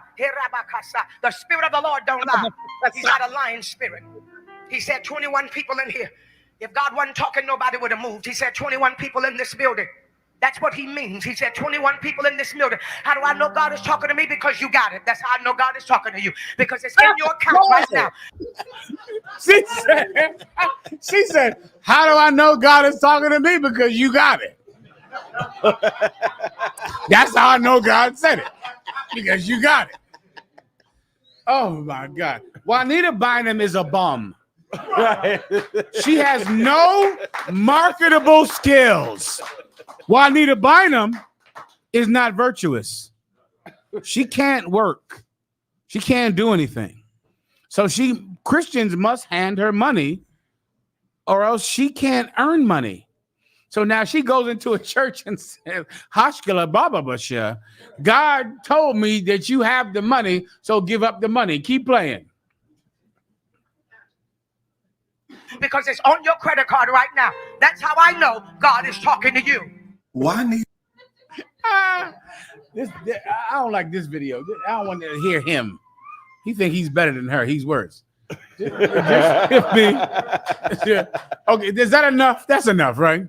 Okay, that you get that, right? Let me explain to you what happened that day. Preachers, when they come, you know how you have guest speakers in church? I was fortunate enough not to go to church as a child. Thank the Lord for that. But I've learned about it. I've learned about it since I've been in the truth. The guest speaker that comes to your church, that offering at the end, that's their pay. Right. So they come to the church and they do the preaching. But when they say, let's make $100 line, that is what the guest preacher gets paid. So Juanita, now sometimes they'll usually say, give me 10 people to give up $100. Right. And that is the pay for that guest speaker to come to that church. And so in essence, they preached because the pastor or the people in charge said, we'll let you take a donation at the end. Juanita Bynum needed $2,000 to speak. Say again? Salakia. She needed $21,000. God damn. You said, I didn't realize. You sure that's what it was? You're right.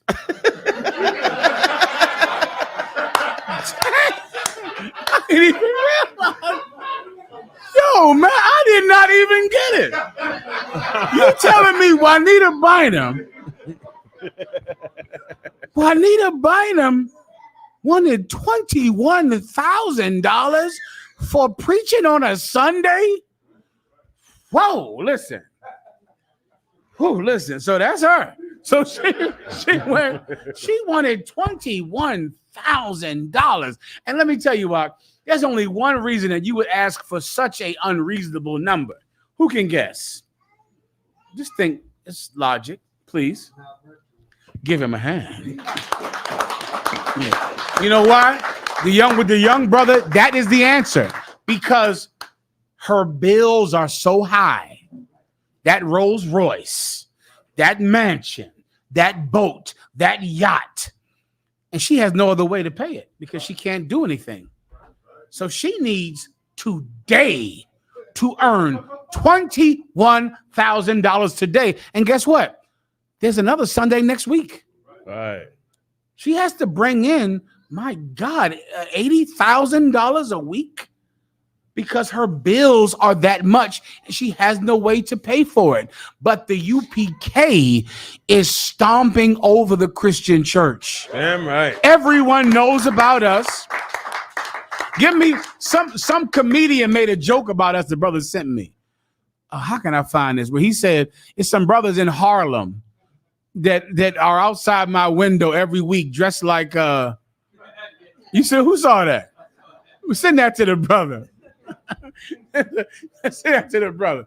Juanita Bynum can't make the money that she used to make out because of Captain Tazariak. Right. She can't make that money anymore. Her money is done. That's done. Bitch, you better get a job. Right. You better use those hands. You better get out there and go to nursing. Listen, the hospitals are hiring now. You got, what's the nurses you got? Practical nurse, LPN, RN, all that. Do something in the hospital. You better get out there into that hospital and do some goddamn working. All right. So you see that now. You might think, she's a black woman. She's terrible. I need to go to the motherland where the real women of God are. Because you see Juanita Bynum and you think that because she's a black woman, she's just another black woman, bitch, who's trying to get money. And you might think I'll go to Ghana because so many black people are going to Ghana to get a new and improved Negro in their mind.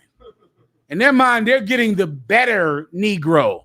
Let me show you the better person you're getting in Ghana. Do you have it here? Come. This is, I forget her name, but this woman is in Ghana and she has holy breast milk.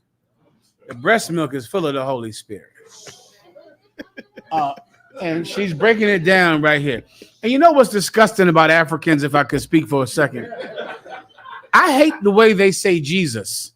Have you heard them say Jesus? It's like, I went into the gym today in this hotel I'm staying in, which is very expensive. This hotel I'm in today, so you better get to work. And I'm in this hotel, brother, and some African woman is in the hotel, and she's playing gospel music, and she's saying on the treadmill, she's saying, Jesus, Jesus, Jesus, and it's making me sick. Jesus, Jesus. And she's in there. I just walked out and I just left. I couldn't take it any goddamn more. The Africans have become super Christians. They Christian in the name of a Jesus. Well, Christianity has come to Ghana, brother. And they Christian, they're so Christian that the breast milk is holy, full of the Holy Ghost. She's giving it out right here on this film. Go ahead.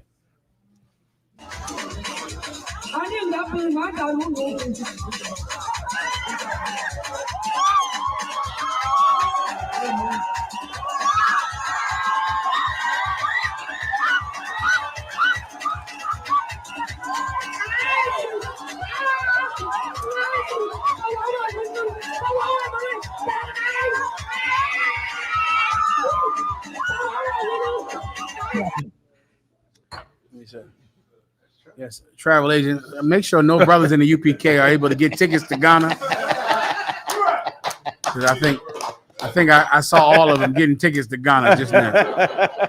They call me if you see brothers in the UPK trying to buy tickets to Ghana. Thank you, sister. All right. That is the original woman. That's the African that you all are. You're running from Creflo Dollar. You're running from Juanita Bynum. You're running from Al Sharpton, and you're going to suck them breasts in Ghana to get the holy breast milk in Ghana. That's their church. That's how they go to church down there. All right. You might have to realize that there is no hope for this world if you are not the hope for this world. Right. If it's not you. You can't.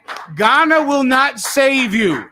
Ghana will not be, the improved black person.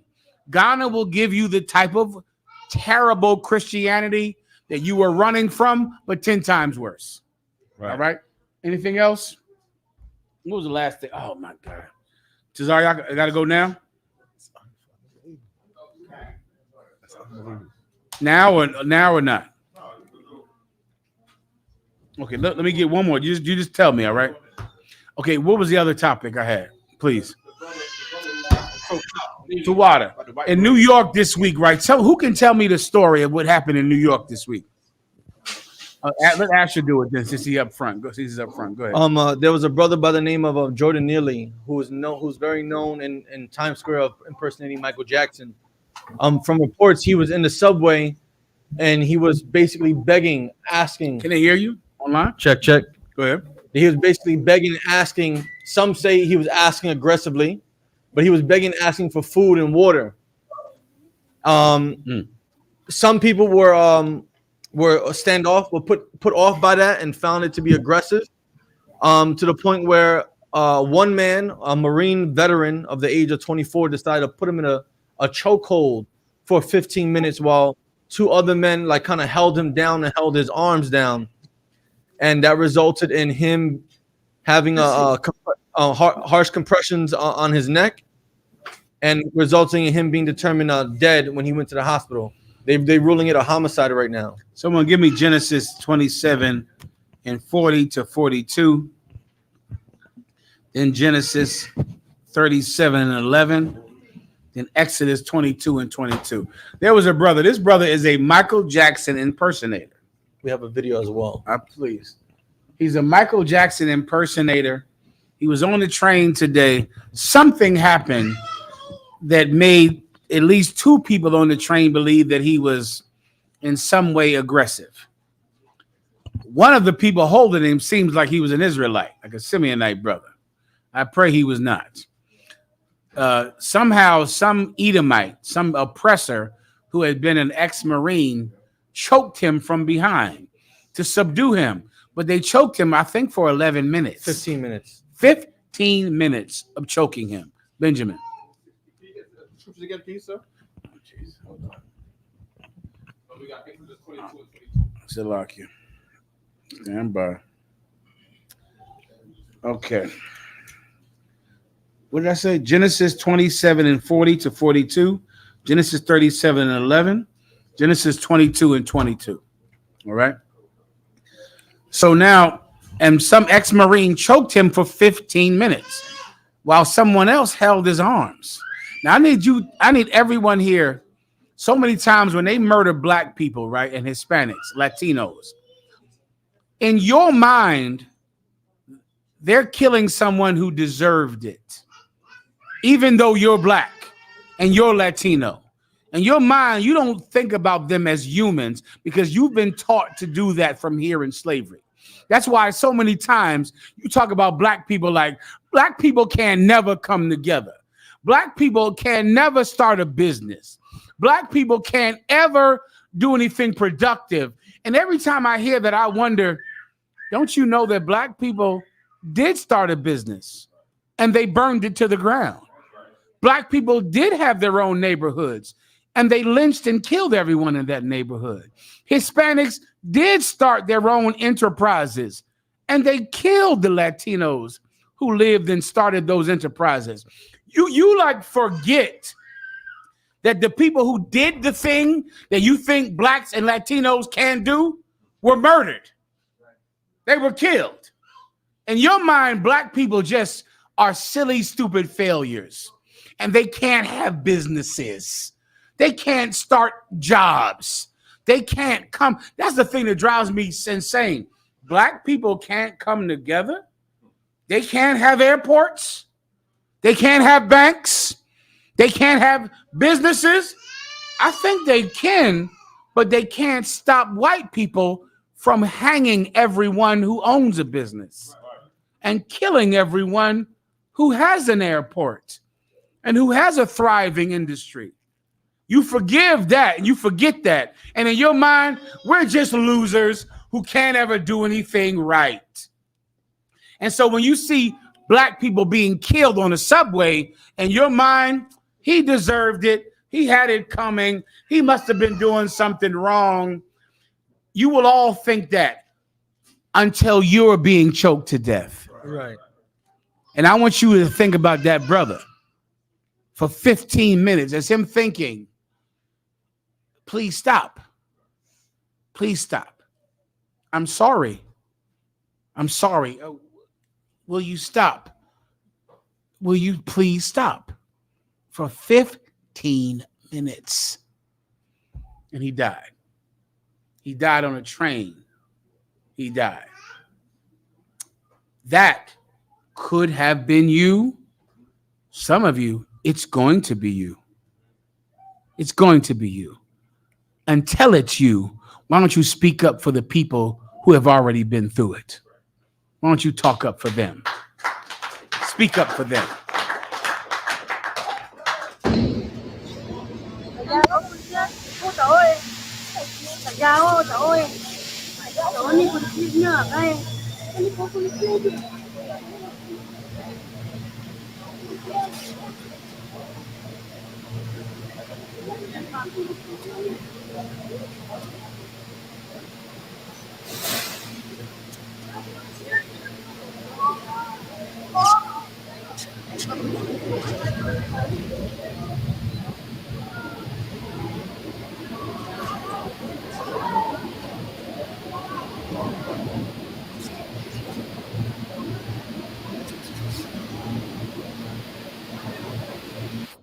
He's gone.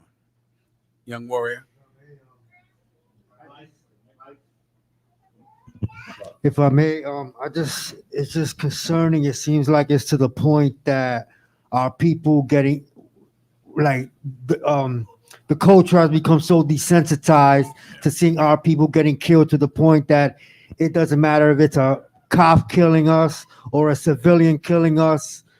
You know, instead of trying to help the man, they pull out their phones and film it. Yeah. I mean, you know, it's getting to be too much. That something got to give. You know, I hear you. Give him a hand. What the warrior saying.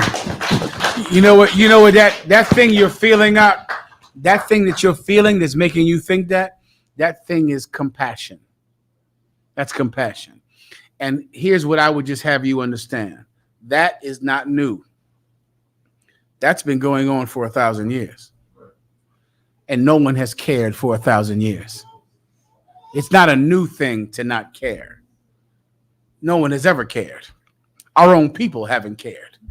Our own politicians have sold us to these animals. You understand?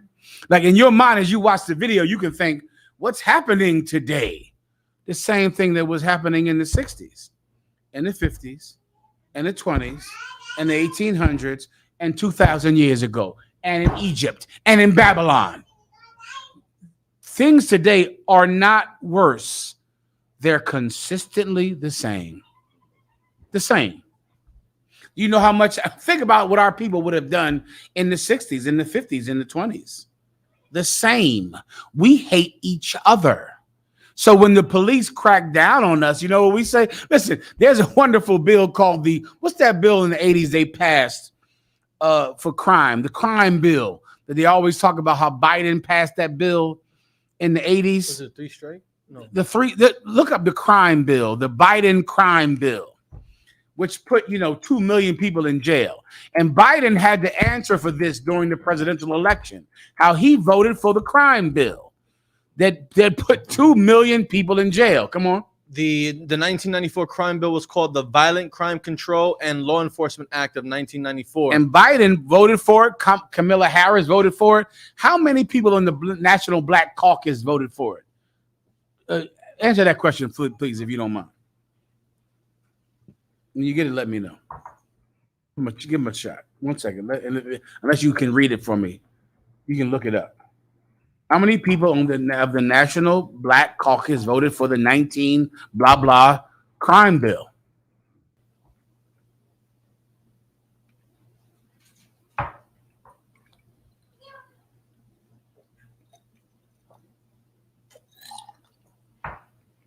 I gotta go if you don't have it. You mean answer for you? All of them. Every last one. Every last member of the Congressional Black Caucus voted for that bill. Right? You know why, young warrior?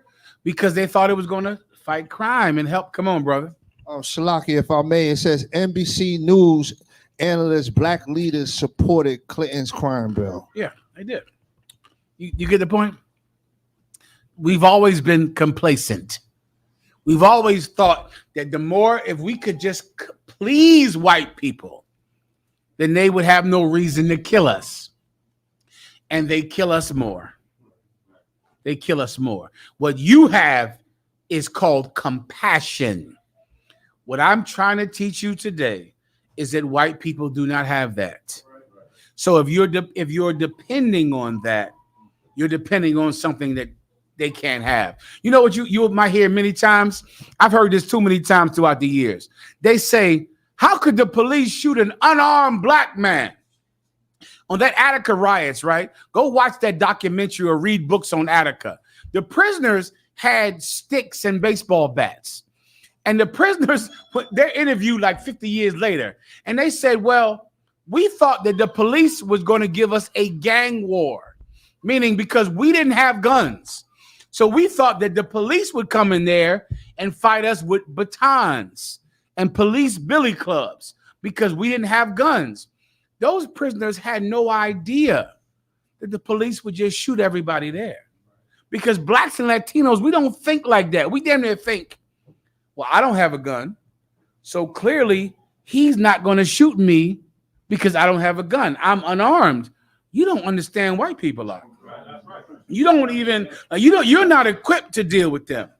It is not illegal to kill. If I go and punch you in the face in America, you can be shot for a fist.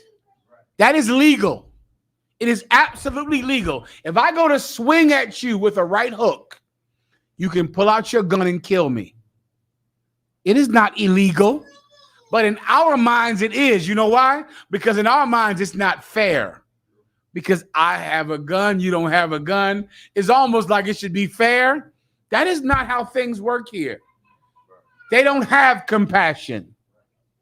This man is being choked for 15 minutes. You think after he's laying down, the person choking him would say, he's not moving. I'll leave him alone. That is not how they think. They're not like you. Do you understand, brother? They're not like you. And you need to know that because you have to ride the train. You need to know they're not like you. They don't think like you. They're not going to say, okay, that's enough. I don't need to use that much force. That's enough force for that. They're never going to do that. They'll never have mercy. So I need to know that because I get on the train. You understand? Keep going. I'm sorry. You want to say something else? Please. I apologize in advance if it appears to be like a dumb question, but No, like in terms of, don't worry about that. In terms of like the government of the so-called people in power, I mean, it seems they don't even know we exist. And our people exist, and the gap between the haves and have-nots are getting wider and wider. You know, to the point that they're basically condoning all the evil against our people. Yeah. Is there anything any one of us can do to change this thing except besides the revolution? Because, you know, we can't do. Washington is for the slave master. Of course. When you say change this thing, what is this thing? Our oppression, our being oppressed. Is okay. So do you mean changing the oppressor? Is that what you mean? Oh, that's a good question. Right, because if I was to change oppression, I would have to change the oppressor. So are you asking me, can we convince the oppressor not to choke us so much? Can we is that what you're asking? Is there any way we can fight against our oppressor choking us so much? I got you. This is what we can do. We can change you. That we can do. Right? And that is the unseen, mysterious goal that no one ever tries to achieve. Everyone tries to get the police to change, don't they? The police, no justice, no peace. No justice. We need the police to change. In Attica, they wanted the police, the guards to change. They wanted them to change. They tried to get them to change. They tried to get them to see their plight. They kidnapped people, they kidnapped prison guards to convince the government to give them better condition. The government killed them and killed the prison guards. Do you understand? There's no way to get them to change, but you can change. And you changing changes the world. You don't need to get white people to think differently.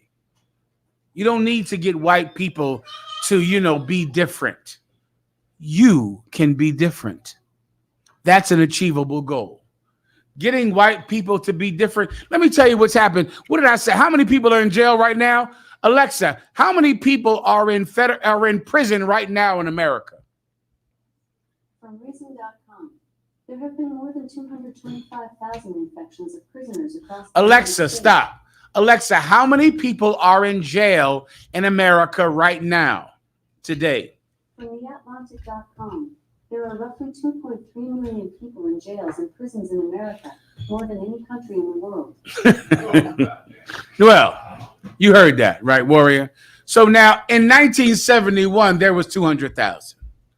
There's 2.2 million more than Russia, more than North Korea, more than Saudi Arabia, more than Iraq, more than any country on the planet. You just heard it, right?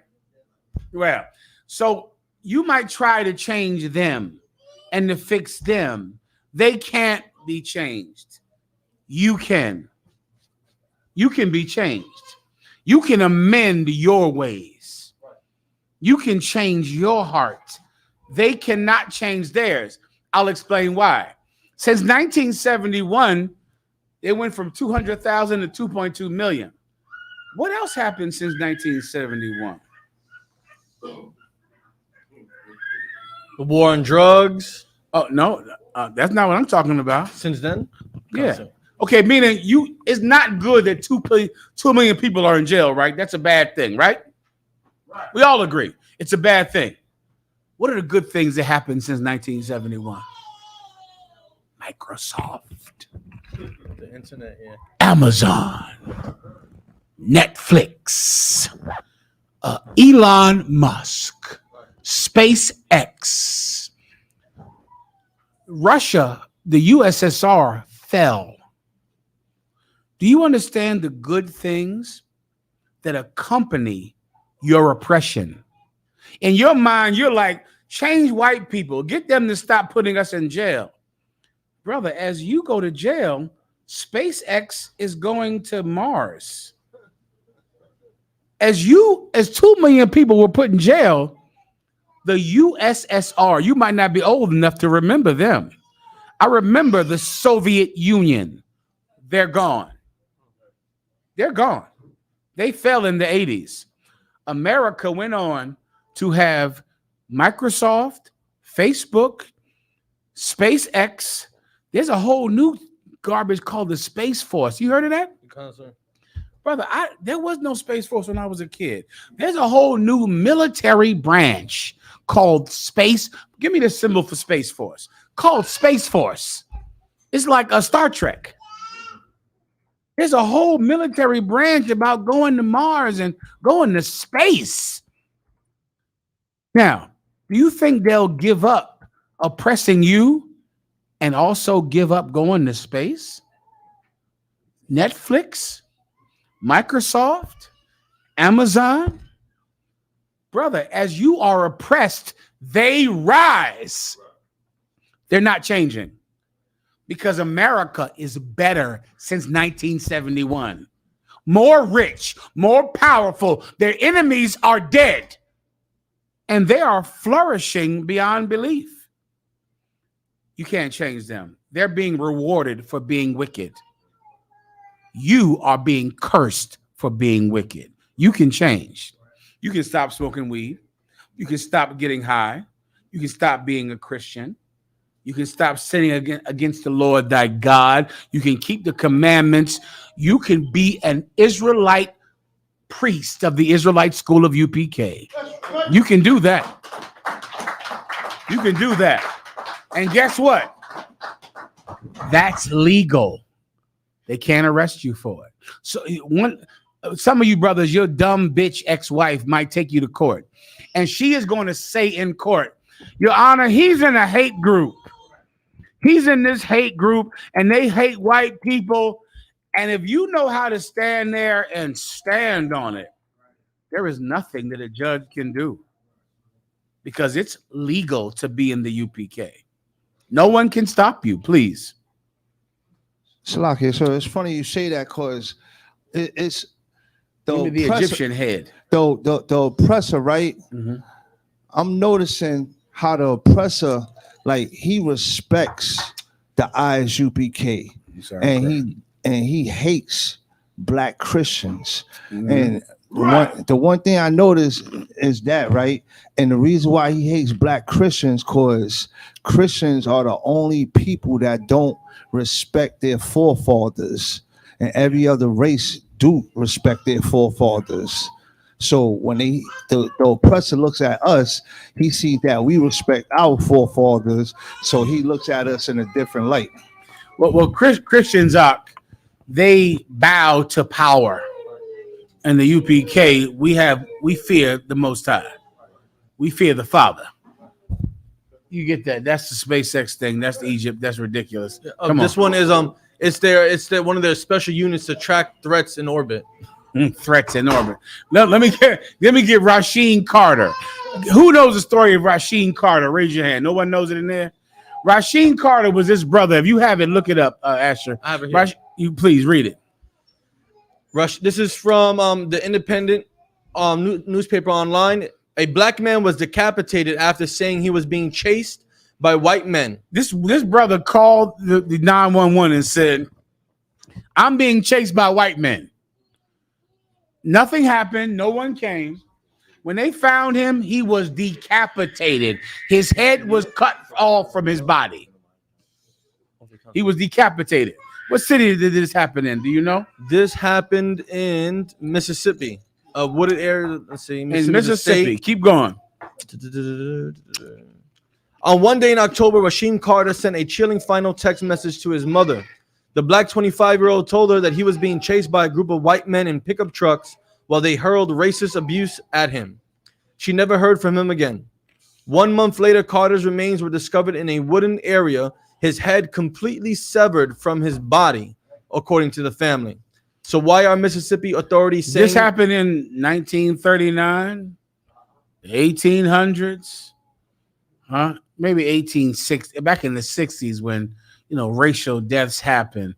This happened a few weeks ago. October 2022? October of 2022 is when this happened. Brother, okay, we're going to have to understand something about voting, about our oppressor, about changing their minds and never focusing on changing our minds. His mind cannot be changed. Why? Because he benefits from this murder. This murder has been happening. This murder is helping him rule the world. He benefits. He benefits from this killing. He'll never stop it, because to stop it would mean that he doesn't get Microsoft. He doesn't get Netflix. He doesn't get Amazon. He doesn't rule the world. You die and he rules the world. Don't try to change his mind now. It's like trying to ask a leopard, please don't kill me. Please don't eat me. He will not hear you. The Bible says that our oppressor is a death adder. An adder is a snake, a venomous snake. He is a death snake. So you can cry, you can plead, you can beg. He's death. He's just biting you. So I will move my focus from protesting, marching. No Roger, no rerun, no rent. No Roger, no rerun, no rent. No justice, no peace. I'm tired. Please stop killing us. Please, enough of that. I will focus on changing my own mind, who I am, because I am not deaf. I have what? Answer me. You. I have. Give him the microphone. I have ears. No, you said Compassion. it already. I have compassion. He does not.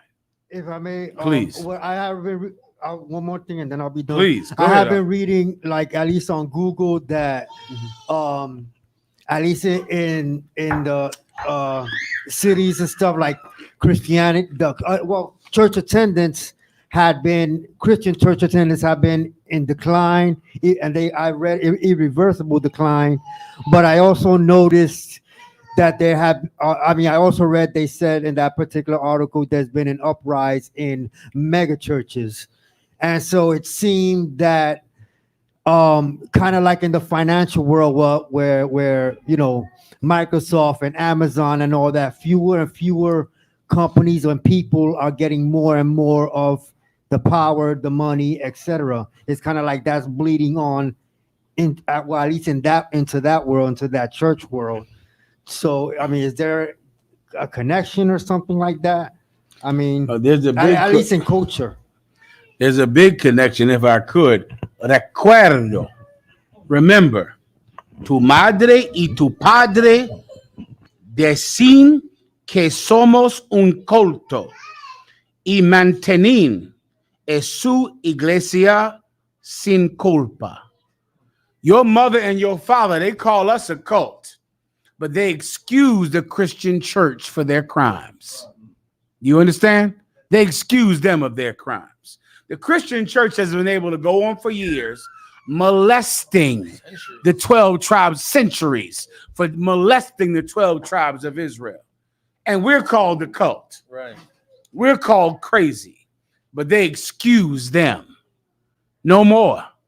You have to have compassion on the children molested in the Catholic Church, molested in the Christian church. You have to feel for them. You have to care about them, Mark. That's all. You change yourself, you change the world. Right. You cannot change your oppressor. You cannot convince a leopard not to eat you, because if he does not eat you, he starves. Just think like that. The water. Please, Trooper. Please. Psalms 58 and verse 4. Their poison is like the poison of a serpent. They are like the deaf adder that stoppeth her ear, which will not hearken to the voice of charmers, charming never so wisely. That's the precept, warrior. Let me do this Espanol if I could. All right, warriors. Let me see this right here. Clap it up. Somos la escuela israelita de conocimiento práctico universal desde oeste calle 125 Harlem, Nueva York, bajo el mando del general Yahana desde el 1969, carnales. Esta es la verdad. Si tú eres latino, negro o indio, nativo, tú eres el pueblo elegido Dios. Un momento. Gracias. Am I done here? I had one more. Let me say that thing I just said again. Tu madre y tu padre dicen que somos un culto y mantienen en su iglesia sin culpa.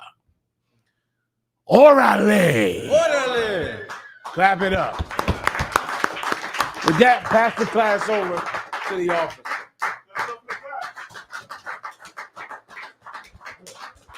Men of Israel, Madia, which means to stand.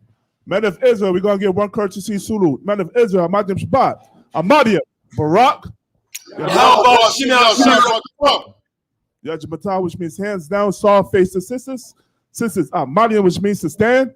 Men of Israel, we're going to get one courtesy salute to the sisters. Men of Israel, Madim Shabbat. Amadia, Barak.